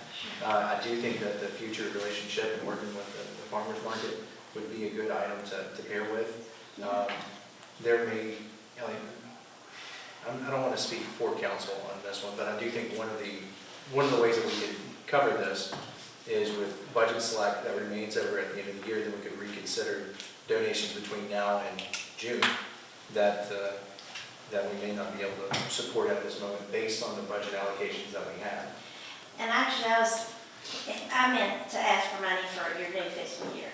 That's why we send out the letters at this time of year as you're planning your budget. We don't expect a donation right now. Okay. Okay. Yeah, we're working through that, and we're into general fund, I believe, sometime next week. Yeah, so with that, I don't know that we need an actual motion. I think we could just give guidance to work, try to plan that into the budget. Yeah, that would be great if you could do that. Okay. Thank you for coming. Thank you all so much. Appreciate it. Thank you. All right.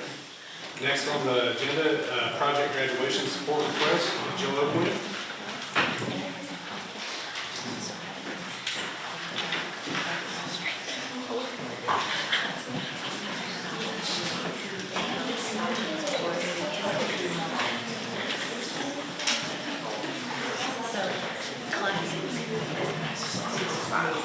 Adjournment. How fast did you run the state?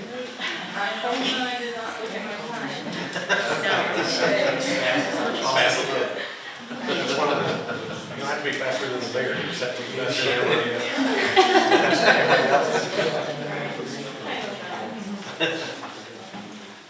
All right. You have the floor. Good evening, Vice Mayor Beasley, Town Manager Regan, council members, and distinguished attendees. I'm Abigail Rudy, and this is Cindy Deal. I'm Blake Anderson. I'm Kevin Tom. I'm Karen Stoltman from Raleigh. And we are seniors at Tazewell High School, representing the 123 members of the class of 2025, as well as the wonderful parents who have put this all together. If you guys want to raise your hands. Great. And we would like to take this opportunity to tell you about Project Graduation and ask for your support. Project Graduation is an ongoing tradition in our community. Our parents and family members plan an event for the night of our graduation that provides us with a safe and fun way to celebrate our great achievement. Many of you here tonight probably and hopefully have fond memories of your own project graduation. The Project Graduation Committee intent is to give all attending seniors who attend the Project Graduation a generous cash prize, as well as various door prizes to assist their next stage in life, whether at college, military, or the workforce. While our efforts are moving forward, the current economy and prevalence of many other groups and fundraising in the area have hindered our ability to generate mental income and have left our resources much lower than expected. We need your help in making Project Graduation a success. The school board has slated Tazewell High School's graduation for 1 p.m. on May 31st. Therefore, project graduation will be on May 31st from 7 to 11 p.m. This is 80 days away, but who's counting? We would like to follow in the footsteps of last year's group and have the event at Lincolnshire Park. We are here tonight to humbly ask you that you waive the rental fees for Lincolnshire Park so we can allocate those funds to food, activities, and projects. To increase security at Project Graduation, we also ask that you allow town police to patrol and monitor the area around and inside Lincolnshire Park. We would also greatly appreciate any monetary assistance you're willing to donate. We noted an amount on the donation request form, yet any amount is helpful as we seek to provide an amazing experience for the class of 2025. Thank you for considering our requests. Thank you also to Town Manager Leanne Regan and Recreation Director Greg Quisenberry for their outstanding help in fielding our questions and planning our event. We are grateful for all you do for our town, our community, and Tazewell High School students. Thank you.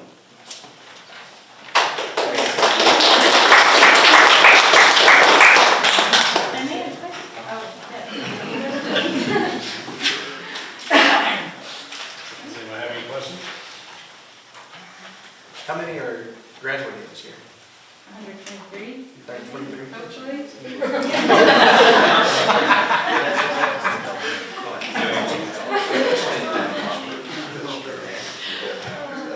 How much was it last year? How much? Please request. Oh, how many? It was Good to 700 have last an year. officer or so to come out. Yes, I'm hard of hearing, didn't hear the date, but. May 31st, 7 to 11, Lincolnshire. Heard the time, just didn't Oh, hear. yeah. I know last year they did have it at the park, and I don't think there was any issues to my knowledge, right? No, no issue. So if you all would like, that's what I'm going to do. Can we go with 1,000 like last year? Well, I think last year we went with We 700. went with 700 last year, which is in line. Based on throw out for, gifts. Well, based off our guidelines, up to 150 people, the max donation is $700. We're also waiving legal Waiving fees fees. and providing police escort. So, I'll open the floor for a motion. 700 or 1,000? Well, 700. I'll make a motion to donate $700 to the project graduation. I'll second. all right, we got a motion and a second. Any discussion? Can I add on that, make a motion to waive the fees or add that into the motion or? We can add it. You want to amend your motion? I'll amend my motion to waive the fees for Lincolnshire Park. Okay. And I'll second. And then, And supply. And Sleep Hall for it. Yes. all right, do you, I'll your second? I'll still second. Okay, all right, so now we have a new motion and a new second. Any discussion? All right, all in favor, say aye. Aye. All opposed, say nay. All right, there you go. Thank you. Congratulations. Thank you, guys. Thank you all. Thank you so much. Thank you. Thanks, Ann.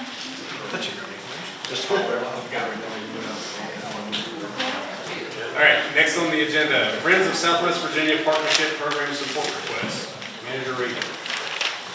So last month, literally the day of our council meeting, I received this letter, so we kind of saved it until this packet. Friends of Southwest Virginia, they also have the Crooked Road and Round the Mountain, and this is something that we have supported previously. Last year, March 2024, we did support their program with $1,500. This is kind of a network of different arts, different musics throughout our region in Southwest Virginia. It does say that this is the operating arm of the Southwest Virginia Cultural Heritage Foundation. They're promoting the entire region, so it would be promoting us as well. And they have asked for a continued support of $1,500, and this is for the 2025-2026 year. So this is something that we can put into our budget for next year. It's not a right now donation.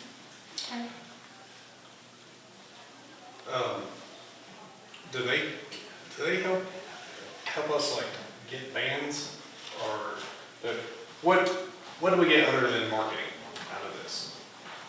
I myself don't know that they've ever helped us get bands, but that might be a resource that we could reach out to get bands, but That's right. I don't know that they have ever.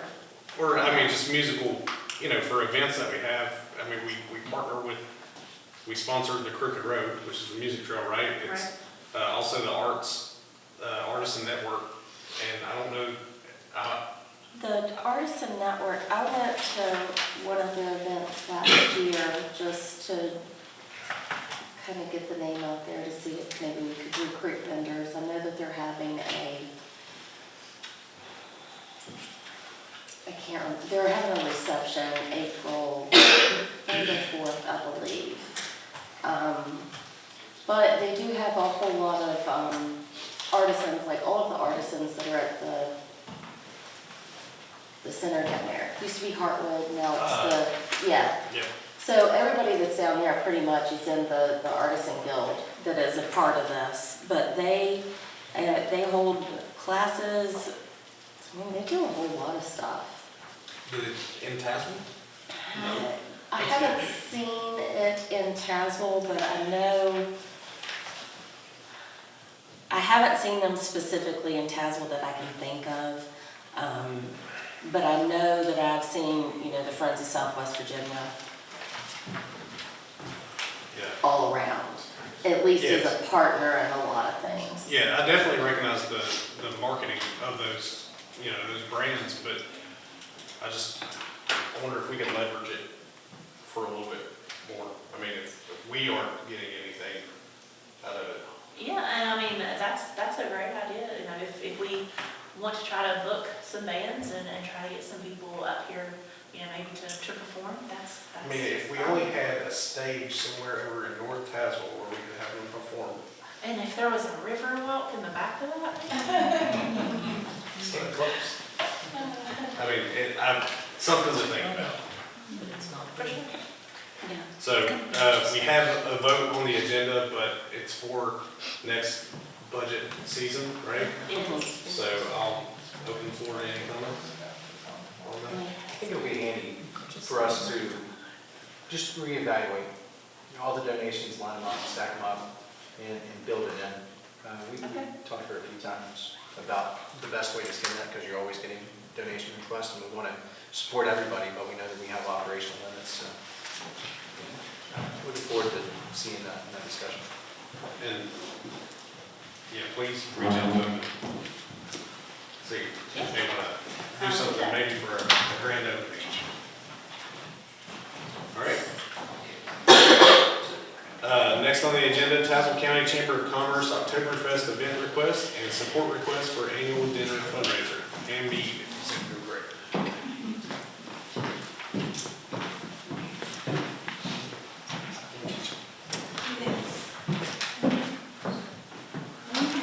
Thank you for having us. Okay, we have 2 requests. But I promise we won't take all night for you. I'm going to do mine first, and Lakeisha's going to help me with Brewfest, because she's the pro on that. But the first request I wanted to talk about, we're having our annual meeting, and it's April the 11th. And we're going to have a really good speaker. We're hoping to have an auction, a silent auction, and you all have been really great to help us and be a sponsor, at least the last couple of years, and probably many years before that. And our sponsorships, of course you can give any amount, but they're tiered. We have a table where you get 8 people are able to come, and you're on the banner, and you're on the program, and that's a $500 sponsorship. And then, of course, if you're feeling really generous tonight, we have a $1,500 sponsorship. And it has, you know, it goes up a little bit. You know, you still have 8 people to a table, but you get your logo on the banner, and you get a lot more marketing things for the program. And so we're here tonight to ask if you all could help us out again this year. Don't we normally get a table on that? We do. We did last year. Are we planning on For the last 2 years. And the year before. Yeah. The last 2 years. The last 2 years, same. Yeah, I checked with you. So, Yes. it sounds like that's one Right. one One ask. request. And again, I do know that we've done that the last 2 years. And this year, where is it going to be located? It's going to be the VIP room here in Tazewell, so you don't have to travel. We are in Tazewell this year. Yes. So we try to move it around since we're countywide, but this year's Tazewell's turn again. So. Well, I think the chamber does a lot for our community, and having you all located in Tazewell, although you are county-wide, it's nice to have you guys here. You guys support our town and bring events here, bring folks here. I'd be willing, I'll make a motion to donate $500. Second. Any discussion? Okay. That's it. Oh, I'm sorry.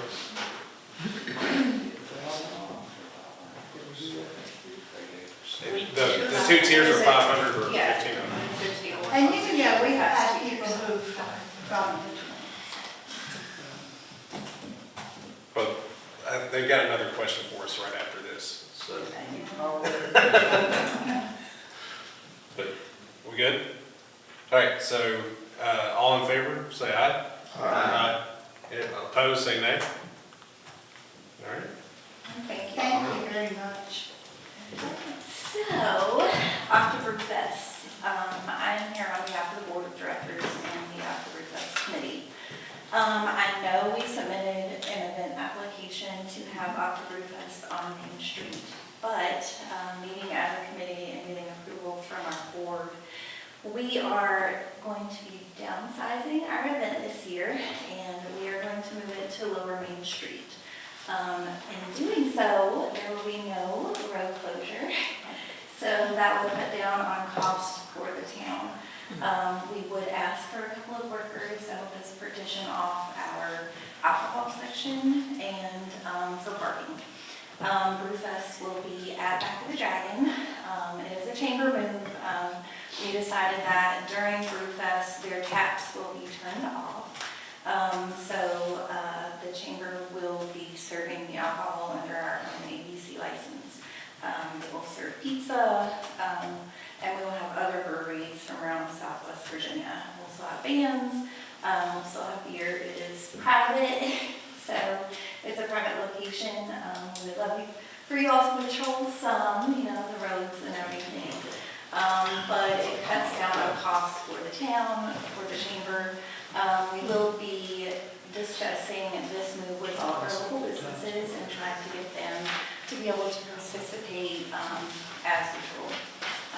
So we wanted to let you all know that we are moving the event. It's going to be less cost on the town, and it will still be on Main Street, just a little further down.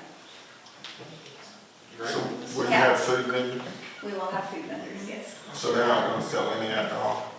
Back of the Dragon will turn off their taps. We will buy some alcohol from them, so we'll buy some of their craft beers.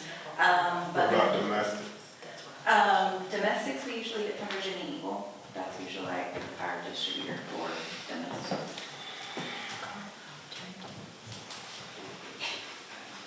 And of course, we will still support our local restaurants, Yes. so they'll certainly still be in the loop. We have different ideas on how to incorporate the restaurants, but we're going to speak to the owners about that and see how we can figure that out strategically.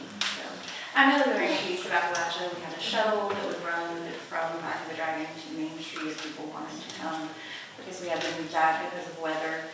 And this does help us with weather. I know the past few years, we've had some trouble with weather. It's been freezing cold, there's been a hurricane come through, different things like that. So we do have an indoor location that is still on Main Street instead of moving it to the fairgrounds, which is further away from everything. It was a tough decision.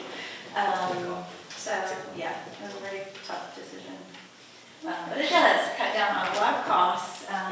I know over time I've seen the budget, and Oktoberfest is the second most expensive. I don't know about last year, but when I was at the Chamber's director, it was the second most expensive event that the town helped us, or helped an organization with. Yeah, maybe, so it'd be good to, allow traffic to keep moving. It may help the local businesses. And I will mention, I was looking back at my past notes, we draw for the Oktoberfest. A lot of people, of course, our community is great for supporting us, and especially, with all of our events. But we draw a lot of people from out of our area into this. So there's money coming in to help Tazewell, as far as the places to stay, the places to eat, and just coming in, word of mouth, that it really draws from Brewfest. And so, Do you know how many ticket sales you had last year? oh, Because everybody had to buy a wristband, right, coming in? Everyone has Right. and we're probably changing that up a little bit too. If it's, So. and I you want was stamps? No, we're thinking about actually, which we haven't approved it, but we've been discussing making it a free event, and then you would have to pay for the alcohol. That way, it would be a lot easier for people to come and go, community, if you didn't want to drink, you didn't have to, and kind of doing tickets like we did for Just Appalachia. Okay. And we will have sponsorships Yes. coming soon, but with the move, we're kind of still getting all of that together. But no real affirmative count on last year, how many folks I attended? have no I idea. would have to go back, off the top of my head, I don't know, I'd have to go back and look. Okay. I'm sorry, Amanda was working on a lot of that, and I think when Brew Fest came, I've been back to the Chamber of the Week, so I'm still a little bit lost with some of these things, but I can find that out and let you know. You can email. Okay. So you're still working on your sponsorship tiers? at the We moment? are. We're going to decide at our next meeting if we are going to do the wristband or if we are going to change up the way, the pricing. And then we would come with sponsorships for that. So, anyway, I don't think there's a vote, but we would love your feedback. It is the chamber moving the event. I just want to make that very clear. The town is not moving the event from Main Street. Don't worry, we will pass that. Yes, message yes, on. yes. Pam is available for all that. Oh, yeah. And I will get back with you on the ticket sales, I just cannot remember off the top of my head. So is it? I have something, Yeah, go ahead. if I can. So there's no road closure at all. No road closure. What are we gonna do about parking?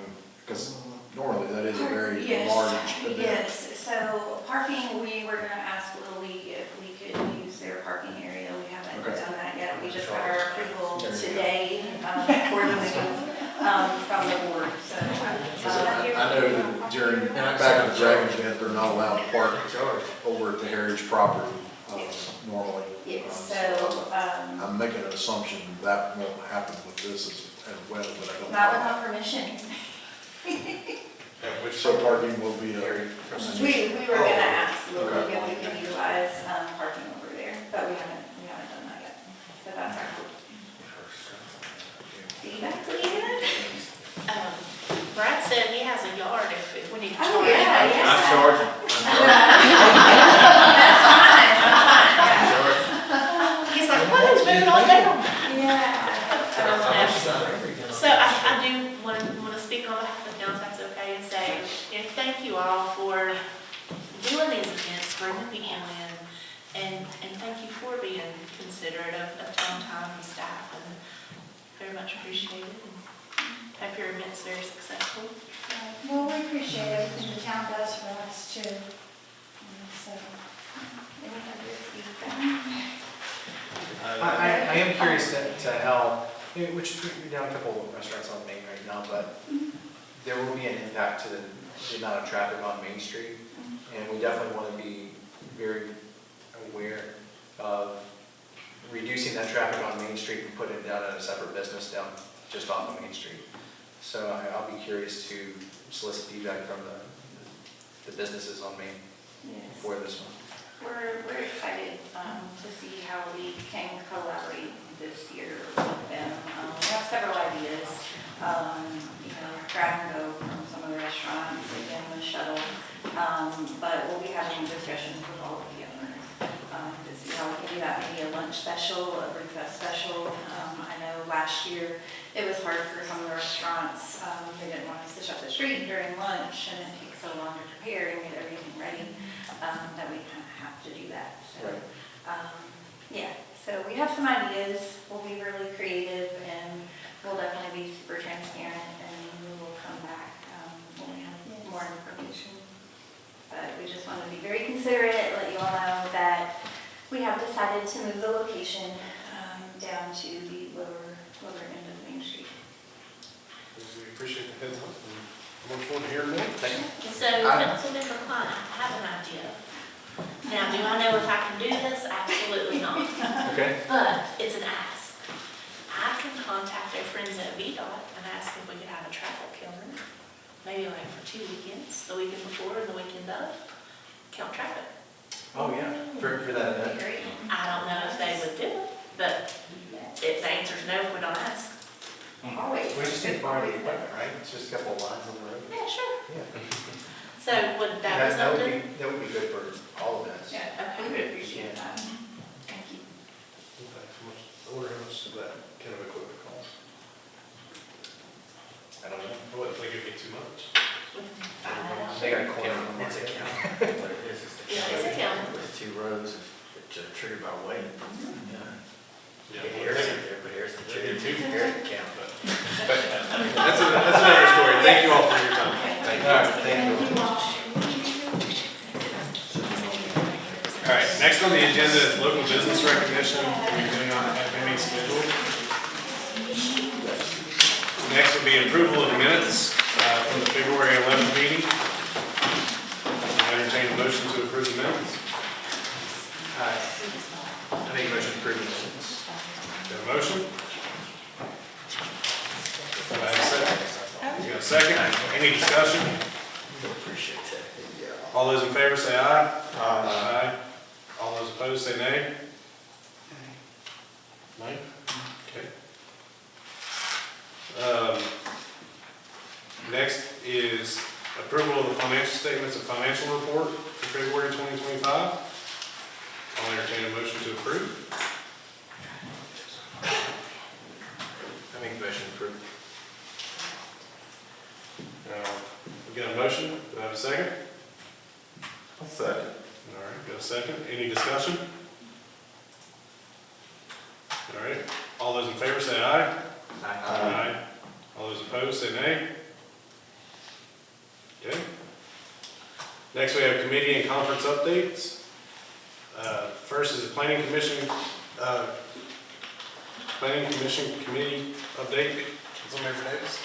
Yeah, the planning commission met last week and we received an update on the Tazewell Community Health Building with the completed site plan. And it was, I guess we made a motion to send it up to council for certification. Yeah, I think that's wording it right. Okay, that's it. Yeah, that's on the. Yep, it's later on. Okay. All right. Next is Industrial Economic Development Authority, Chairperson Spaulding. Hello. I have a short update. As you all know, we were able to submit our grant for the Tobacco Commission in order to accomplish phase 1 of our updated preliminary architecture report. Thank you all very much for being available with us at the deadline. It was our intended plan. We were able to roll and get it figured out, and I'm really confident in our submission. We'll hear back about that in May. I'm meeting with Leanne and Susan tomorrow to work on our next target. They mentioned the Cumberland Forestry. That's due at the end of the month, so we'll have that submitted. Don't anticipate that having any matching funds when we write over it, so, and that would be for the Riverwalk portion.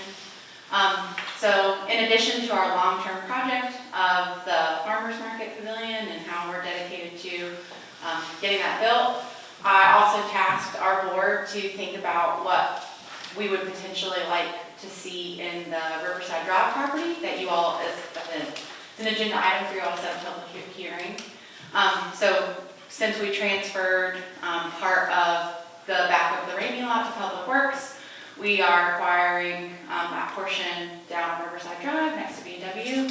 And in talking with the DHCD as we're completing the planning work down in North Tazewell, she suggested that since that's going to be a government-owned property, that we try to start thinking ahead of what we want that space to be and use these months in order to get a vision and maybe find a business owner who might be interested in partnering with us so that next year we can apply for an IRF grant in order to fix up that space so that it will no longer be an empty dirt floor public works building. It could be a potentially business in the town. So again, that's like a separate long-term project that we are trying to manage and be responsible with the properties that we have. Right? Anything else? That's good. Cool. Any questions or anything? Any update on the green space on Oh, cool. Tazewell? Yeah, so Tazewell today has a planning grant that they're doing through the DHCD. It's a small area planning grant. So I came to some of the planning sessions with that because the IDA does own 2 spaces on Main Street. And so one thing that I vocalized in that meeting was that I think it would be great if the green space became some sort of skate park or pickleball court, something that would give people a reason to come to Main Street. It would be visible. I think it could be another potentially accomplishable project within a short time frame, which would be great. And then I was we were more or less thinking about how we have out of town people coming to the Traveler, and then if they have something to do right there, and again, trying to give more reason for people to come to town. So that's in the works, something that I've vocalized, but obviously like planning.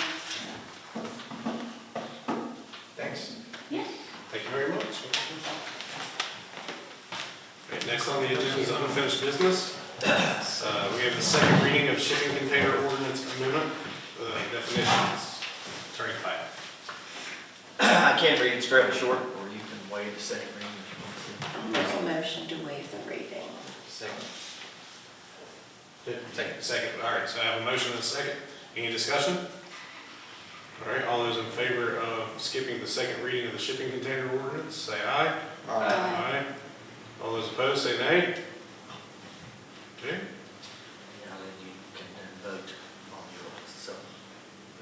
Okay, so now I'll entertain a motion to approve the shipping container ordinance amendment As it applies to definitions.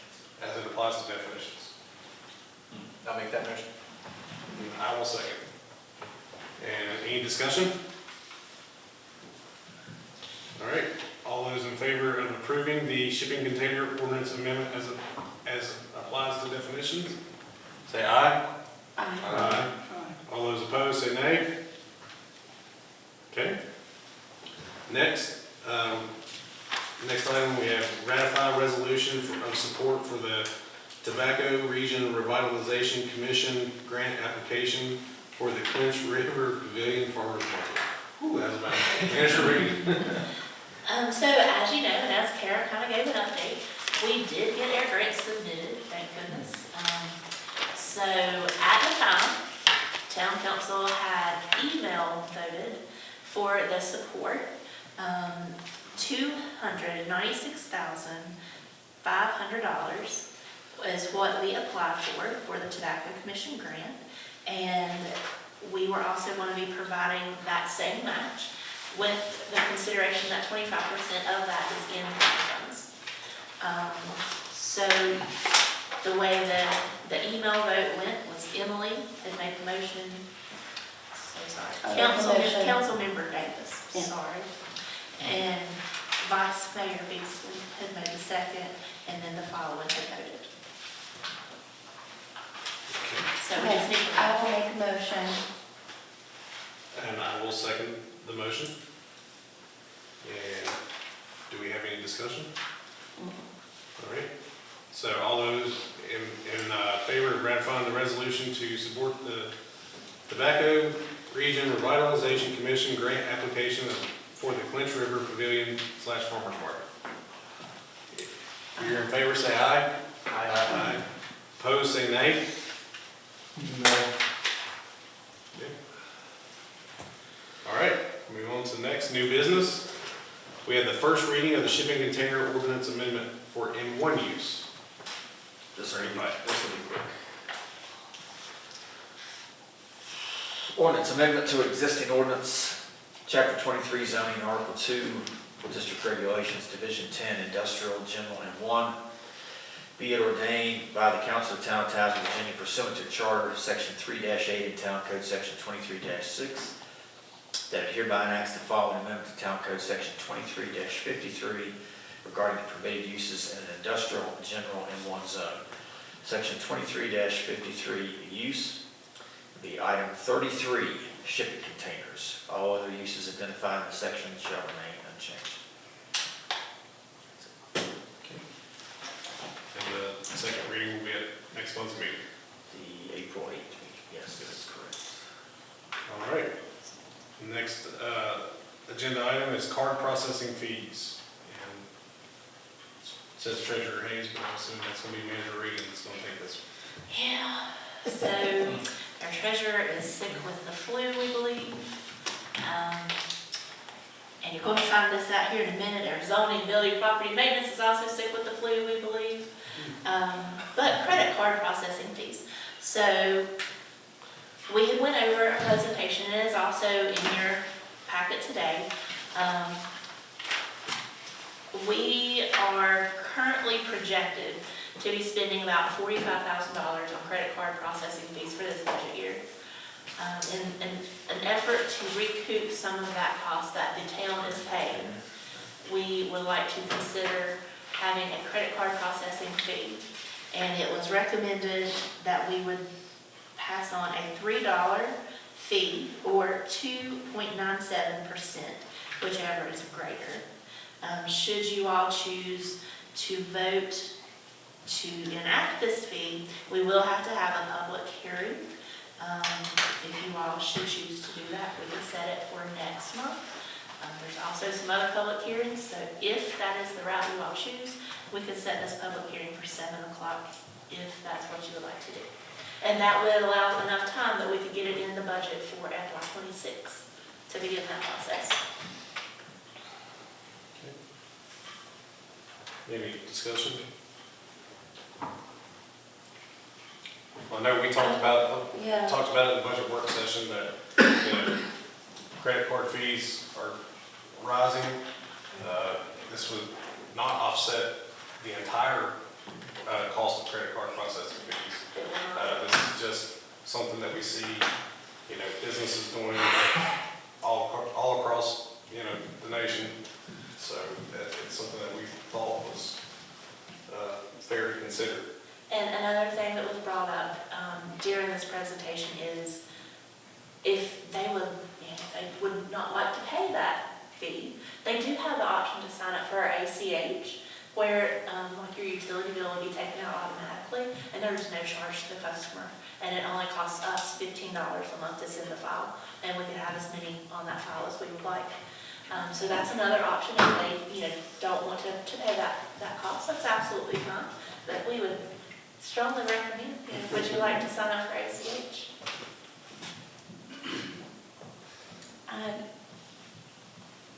I don't know how you can survive without trying to recoup some of those fees. I mean, almost all of our businesses are, if they're not doing it already, they're looking at it. Yes.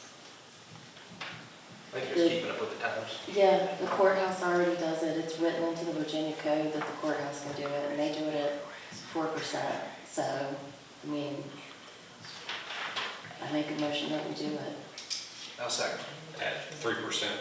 At the $3 and the 2.97. Okay. So I have a motion and a second. Any discussion? All right. All those in favor of putting in a credit card processing fee of either $3 or 2.97%, whichever is greater. All those in favor say aye. Aye. All those opposed say nay. All right.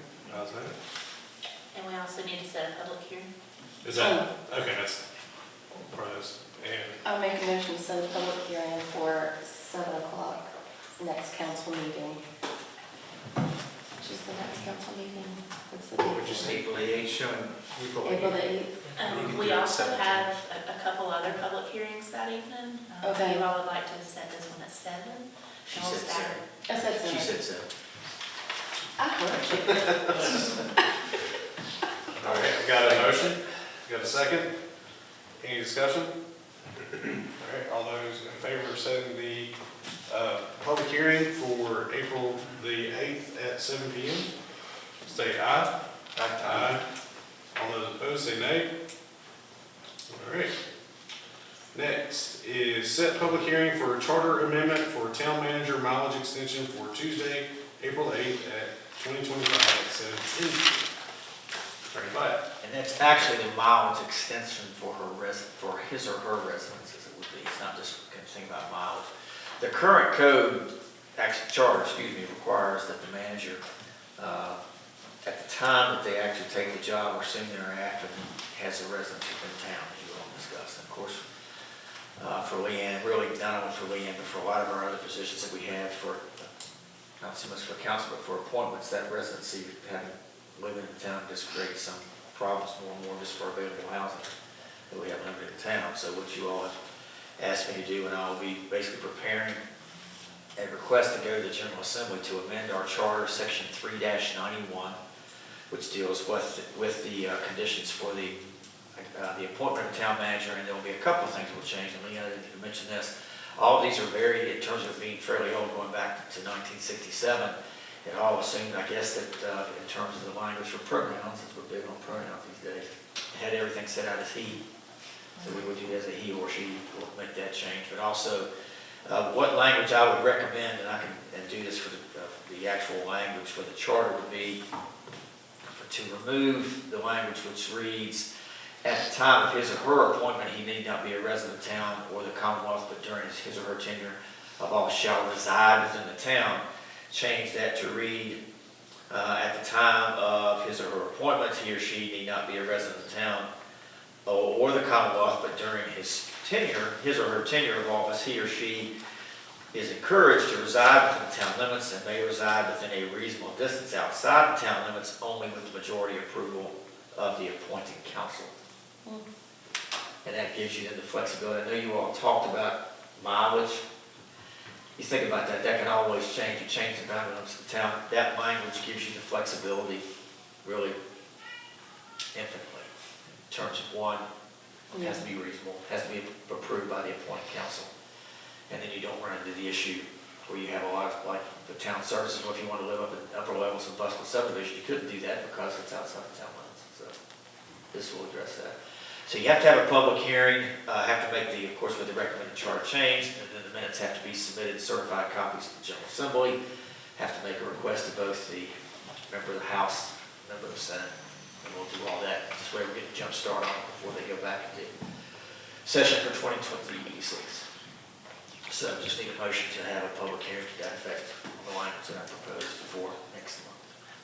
I'll make a motion to set a public hearing for April 8th at 7:10 p.m. Got a motion, do I have a second? Second. All right, got a motion and a second, any discussion? All right, all those in favor say aye. Aye. All those opposed say nay. Okay, next. Set public hearing for transfer of Tazewell property located at 1616 Riverside Drive, tax map number 094A 302 00082 00083 to the town of Tazewell IEDA for Tuesday, April 8th, 2025 at 7:20 p.m. That is correct. That needs to happen simply because town property, on the IDA, you've got to go through a public hearing transfer. Something we all already agreed to do, relative to the Ramey property and this property. I'll second. Got a motion, got a second, any discussion? All right, all those in favor of setting that public hearing, say aye. Aye. All those opposed, say nay. All right, next. Certified site plan for the Tazewell Community Health Building located on Market Street. So, and that's supposed to be for Mr. Hurley. That'll be for Manager Reed. So as you see, I'm wearing multiple hats. So I did receive a memo from our zoning building official that the planning commission has recommended. Planning commission has a recommendation, sorry. At the regular scheduled planning commission meeting held March 3rd, 2025, the planning commission voted to certify the site plan for the Tazewell Community Health Foundation building located on Market Street. This is required per section 23-76.7 of the Commercial Area and Development District CADO ordinance for the town.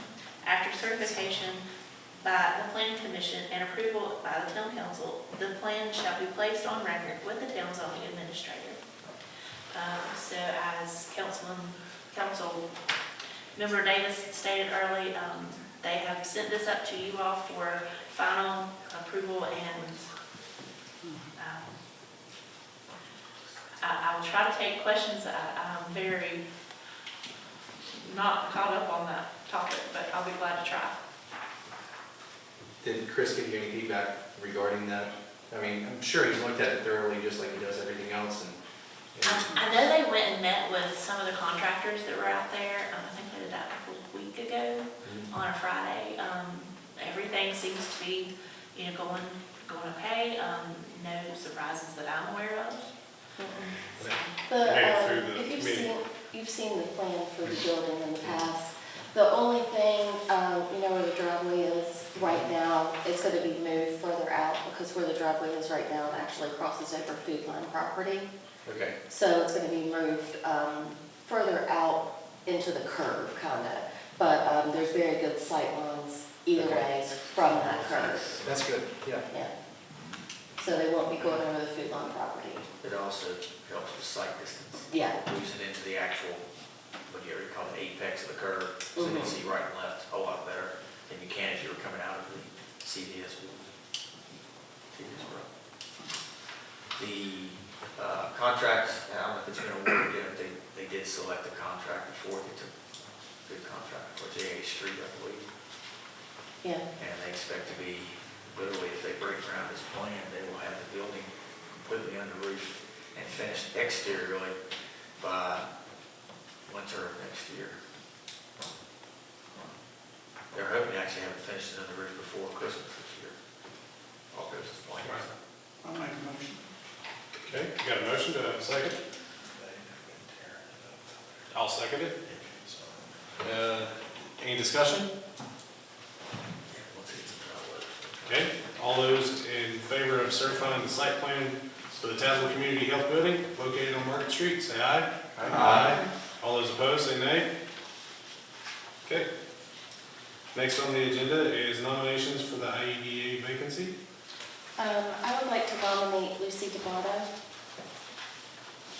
Okay, I'll all make a motion to nominate. right, I've got a motion to nominate Lucy D'Amato. I'll second. I've got a second. Any discussion? Okay, all those in favor of nominating Lucy D'Amato for the IEDA vacancy, say aye. Aye. All those opposed, say nay. Okay.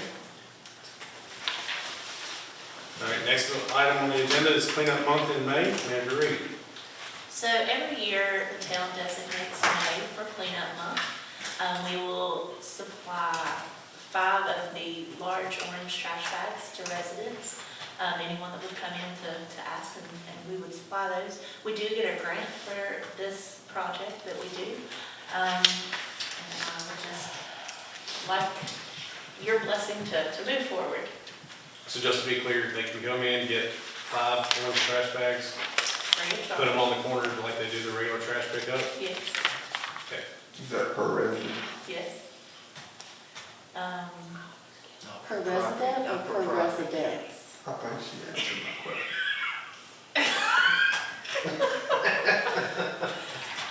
So brush pickup during this time also, we will have 1 truckload of brush pickup. And is it clear, what items can and cannot be picked up?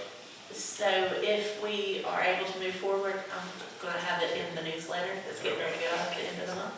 And it will address things like, if you want to throw away paint, you have to dry out your paint, lift your lid and let your paint dry out. You can't take hazardous chemicals and I tires. think the proper way is to mix it with sand. Well, thank you for educating me. The landfill will take it if you mix it with sand. Okay. Miss Ben, Mr. Lee, off of that, I used to collect it down at the fairgrounds. What's that? Paint, Paint? yeah. Only when they have the hazards cleanup, that's what, Miss Doss, right? That was just here, she was talking about they had that, hazardous cleanup occasionally. I think they do it once a year. I haven't heard that it was planned yet for this year, but I do think that group over there is the one that sponsors it. The House of Soil and Water and then So this isn't listed as a vote, but do we need a vote for this? Not necessarily, unless you all had discussion and you want to do it any different. No. I think it's a great thing, good opportunity to get spring cleaning done. Do you know when we're gonna do the street sweep for the gravel? Is that coming up in April? It's coming up at the end of this month. We just rented it Monday, yesterday. Me and the long. We just run that one time a year? Yeah, Okay. it's been such a long week, I already forgot yesterday, it was just Monday. All right. Next on the agenda, wastewater treatment plant upgrade, additional DEQ funds request, Manager Reed. Okay. So, we received bids for our wastewater treatment plant upgrade. It came in a little bit over budget, but that's okay because we have a solution. So our engineering firm, Thompson & Litton, met with us and went over the bids. They have written a letter, it's in your packet, and they have stated that, yes, we went over budget with our bids, however, they would like to recommend that we approach DEQ and ask for additional funding and principal forgiveness. I've also spoken with Alan Cornett with DEQ, who also recommends very strongly to us to ask for additional funds for principal forgiveness. I do believe from what I'm hearing, there is some more funding out there. And the Thompson & Litton has agreed that they will help us write a letter. And something else that we would like to try to go after, there were 2 ad alternates. One was the belt press, thank you. One was the belt press and one was the generator. Those, again, are ad alternates, so they were not necessarily in the project total. However, we do have a project total with that included, and they are urging us to go after the additional funding, and if we get it, to put those in the project as well. So if you all would approve for me to seek some additional principal forgiveness funding from DEQ, we will gladly do that, and I'll work with Thompson & Litton to reach out to work under. I will make a motion for you to go for all of the free money that you can get. Thank you. I will second that motion. All right, we got a motion and a second to go after the additional DEQ funds. Any discussion? All right, all those in favor say aye. Aye. All those opposed say nay. Okay. Next on the agenda is the Grattan Mountain Bike Project. Councilmember Klein. All right, and I'll give a little background. I'm introducing a good friend. This is Miss Adrian Vacara, and she's worked on similar projects to this before, but to give the conversation a little bit of context, because this will be the first time that we're discussing it in an open forum, our council has appropriately got together and have looked at projects that we think that will, A, benefit the community, will increase tourism to our area and support our local businesses. And in these projects that we've identified, utilizing the assets that the town already owns is one way that we can do that. We own 550 acres in Grattan. It's a location where a primary water source comes from. We own an additional 664 acres just to the east of that. What I've done is gone and looked at other small Corky mountain towns in North Carolina and have picked out a case study for a town called Canton, North Carolina, that has recently built mountain biking trails. And we're exploring that further. Let's see. In those trails, we've seen with Canton that they do have an immediate impact, where we're gathering additional economic studies from Appalachian State University to back that up further. But Miss Adrian's been part of these before in Knoxville, Tennessee. Knoxville, correct? Tennessee. I was part of the Getty Initiative for Urban Wilderness in Knoxville, Tennessee. So we really wanted to see mountain biking come to Tazewell, Virginia, because we have the beauty of the mountains behind us, And my husband and I want to find something to do, and we love to mountain bike. So that's what why we feel mountain biking should come to Tazewell, Virginia. I did pull some numbers. Urban Wilderness actually generated out of a study of University of Tennessee, Knoxville, $25 million in revenue, just for Knox County. So let alone we are not Knoxville. So like Zach said, we are a smaller city, but that revenue is coming in. And like when he said Burn Park out of Canton, North Carolina, we've been following that one forever. And it finally opened in 2022, and we were kind of excited to see that. We don't have the numbers of the revenue as of yet, but we, like other things like the natural water sources, we come from Kalamazoo, Michigan. We have a beautiful mountain bike park that surrounds the natural water resources of Kalamazoo. Doesn't affect it at all. Because the good thing is it's very low impact to the environment. We hire, like there's professional trail builders that come on and they make sure that the trails are definitely sustainable. And maintenance to these trails are extremely easy. What we used to do in Michigan is we would have trail days once a month. And we would just have volunteers come out and just help with trails. And then we would report like, hey, there's a tree down. Volunteers would go with their tools, clear the trails and call it good. But to kind of give you an idea of how many people come to that area. So like Bakers Creek in Knoxville, 100 acres. It's a smaller piece of land. Brings in 111,000 visitors a year. So Urban Wilderness brings in 304,000 users a year.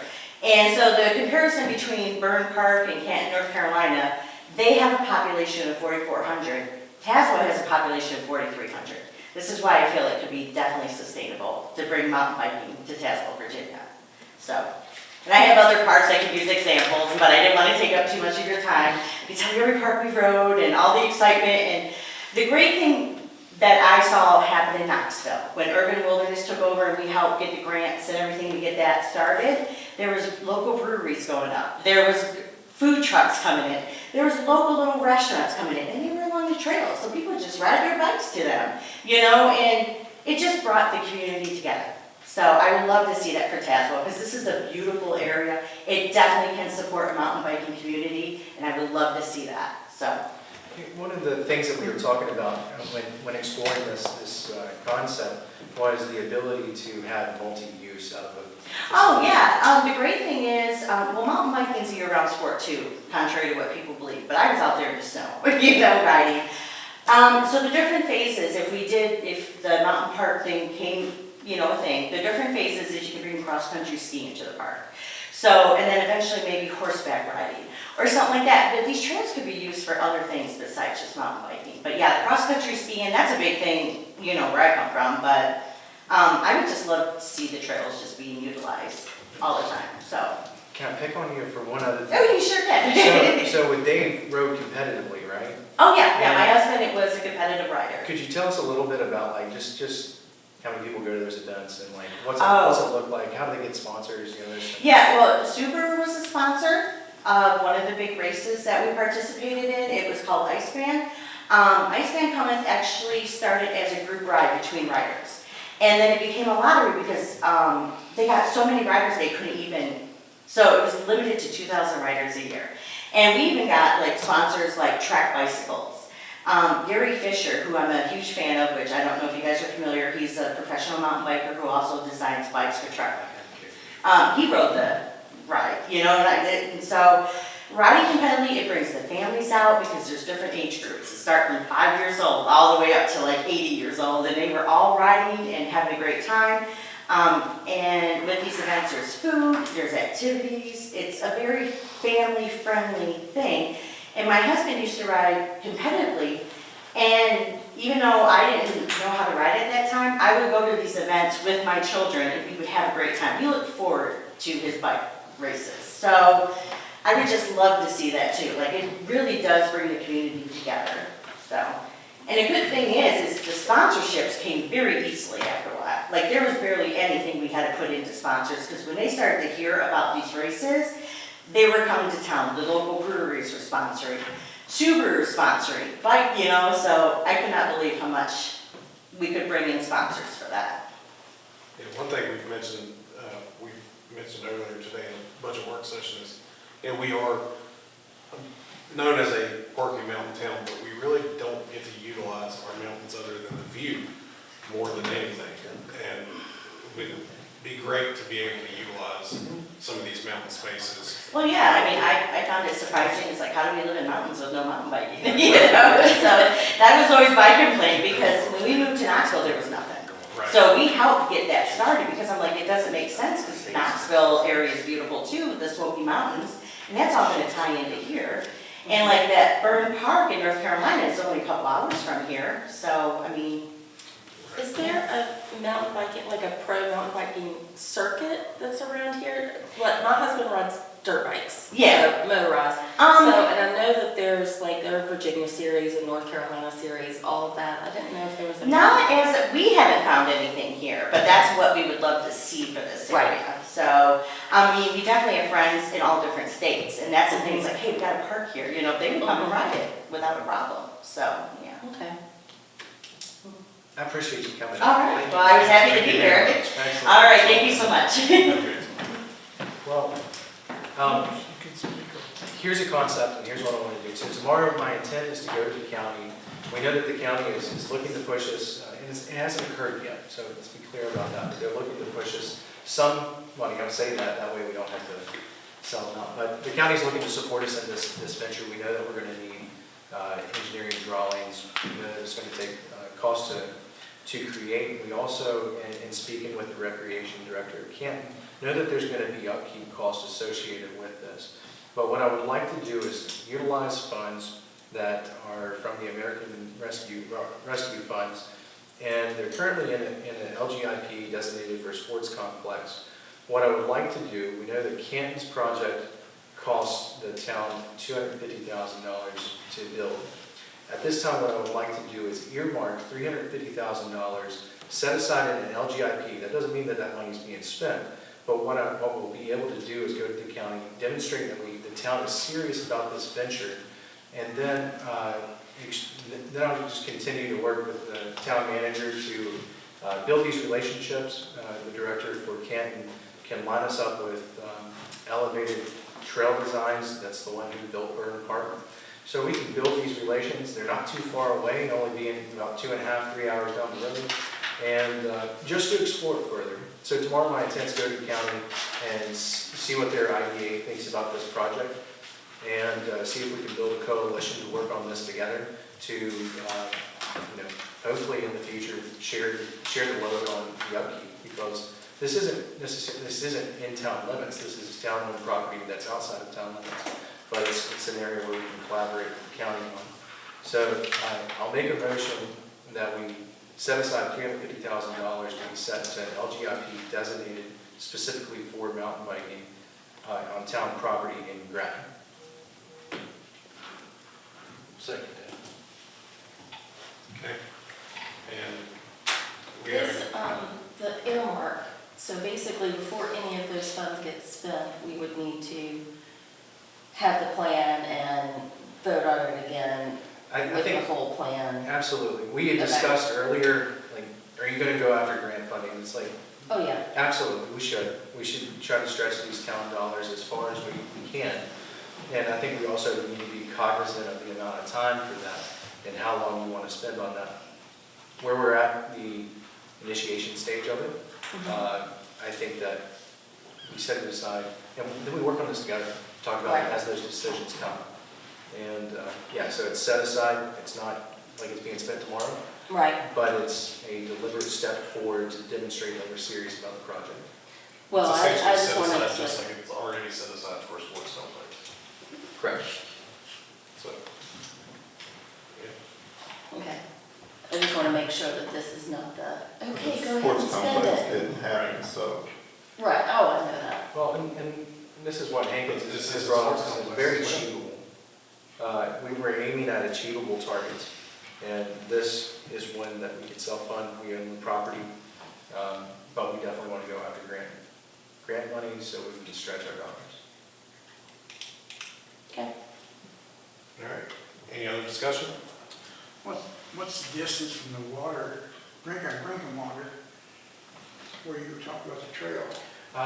It doesn't cross over. You can pull it up on the county GIS, like our water runs lower, and there used to be a mill there. Great spot for primitive camping, if you've ever been out there. They improved the road, the county did some work to get trails out. There's 2 separate trails. There's one that has a beautiful overlook where a big bear almost attacked me last year. And the other one is Chimney Rock, which is a really aggressive trail. It's pretty difficult to hike the way it was cut. But there's 2 trails out there and an improved road already with a nice parking space. But this should be environmentally low impact to the water. I definitely think it's worth looking into, to at least get a site plan to see, where it would go, how it could impact. So I think it's a great idea. Well, and like you said, in Michigan, is it Michigan? Yeah, the trail you rode on there went around your all's. Yeah, water around source. our natural water Yeah. source, yeah. What about the people in town? They go out there and ride it too. Well, we're trying to figure out how they can get out there. So you would need a Is vehicle to go there. it hard? Are you meaning Well, like signage? Maybe. Yeah, I want, for people in this town, have a way of getting out there. So one of the things that you see with Damascus, and you may see something similar because not everybody who wants to ride has a mountain bike. I would love to ride, I don't have a mountain bike right now, but look at Damascus, look at the Creeper Trail. When that trail was established, how many businesses are set up that haul people up the road? Let them rent their equipment, bring them down. So that, it could potentially even, maybe the markets, maybe it's a little bit different of a market. You don't have 16 different vans running those, but maybe you get 1 or 2. That's value added as a new business in town. Where's the entrance at? So, Cherry Hills? let's see. I know there's one after Garland Lane, then you go to the next one. But it's open. I'll show you this offline, just so for the sake of time, because it's getting late on late. But I'll show it to where you. Roger Brown lives, in behind That's where Camp I'm 31. from, yeah. Yeah, it's Albany Street, yeah.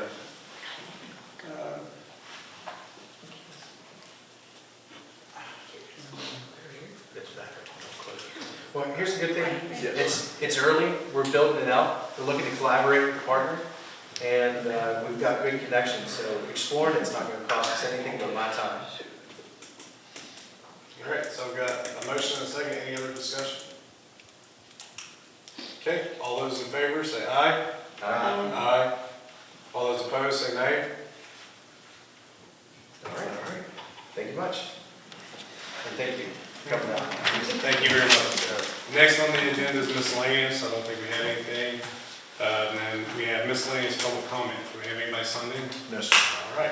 I would think a lot of that. I know I didn't put my name on there, but I was approached about an idea. I just wanted to hear from council their thoughts.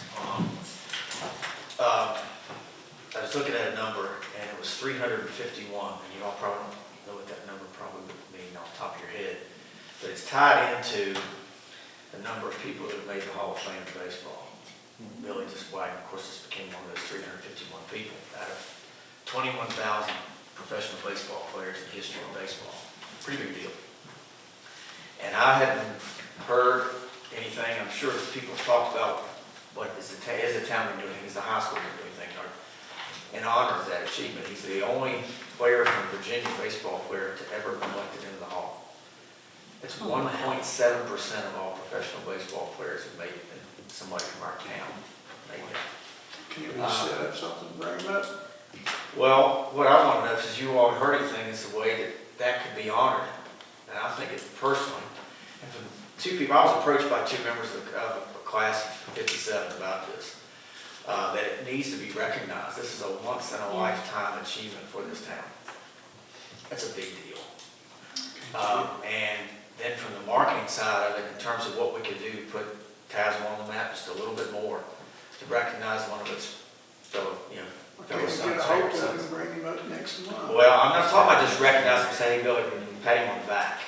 I'm talking about a permanent structure. Structure. A monument. Like a marquee. A marquee.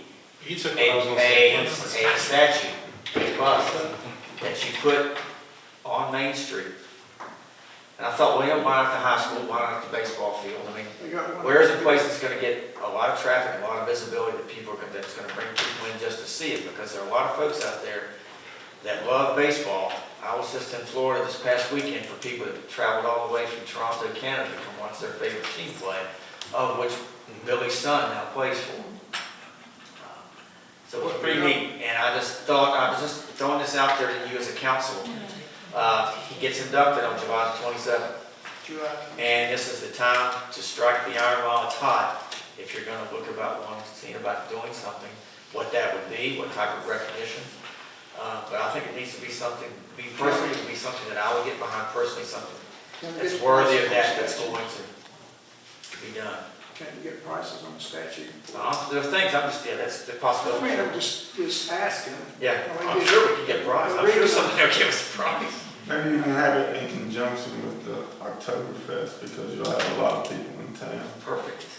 If you can pull something off that quick, and I don't know if we could, but I think it's something that you do, a ceremony that you do on Main Street. You've got Lou Peary, who's a big part of Billy's history, is already on Main Street to coordinate those two things together. And I know a couple of local businessmen who are already talking about this and asked me to bring it to your all's attention to say this is something you just don't want to pass up on. What day was the induction? July 27th. 27th, okay. So I do have a little bit of information. AJ Robinson with Tazewell County. Okay, so I didn't want to step on anybody's thunder. I thought, I hadn't heard anything, that's why I want to bring it up. She has been discussing with the county something along the same lines. And I think they were looking at August to possibly do something. I will touch base with her and see where they're at with that plan and if it is going to come to fruition. And if not, I'm absolutely on board to try and do something. If we do something, I would prefer to do something, as far as like signage or something like that. I think it would be nice to have something, at least signage on 460. That way. That's the easy one. That's the easy one. I'm talking much bigger than that. Well, we've got signage in each end of town now that said home of All-Star Billy Wagner. Signs can be removed, roads change. We have something on Main Street. I realize the county's gonna get involved, but this was Tazewell's. He belonged to Taz, he belonged to us.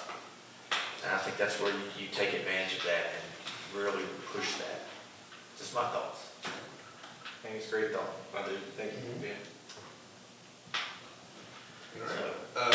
What that's Well, thank you. Thank you, Tony Pop. Task you with that, take that and we'll further those discussions. Will do. All right, next, council member comments. Does anybody have a comment? Anybody? Congratulations on running your first meeting. Maybe the last. All right, I'll entertain a motion to adjourn. Motion to adjourn. All right, any discussion? All right, all those in favor say aye. Aye.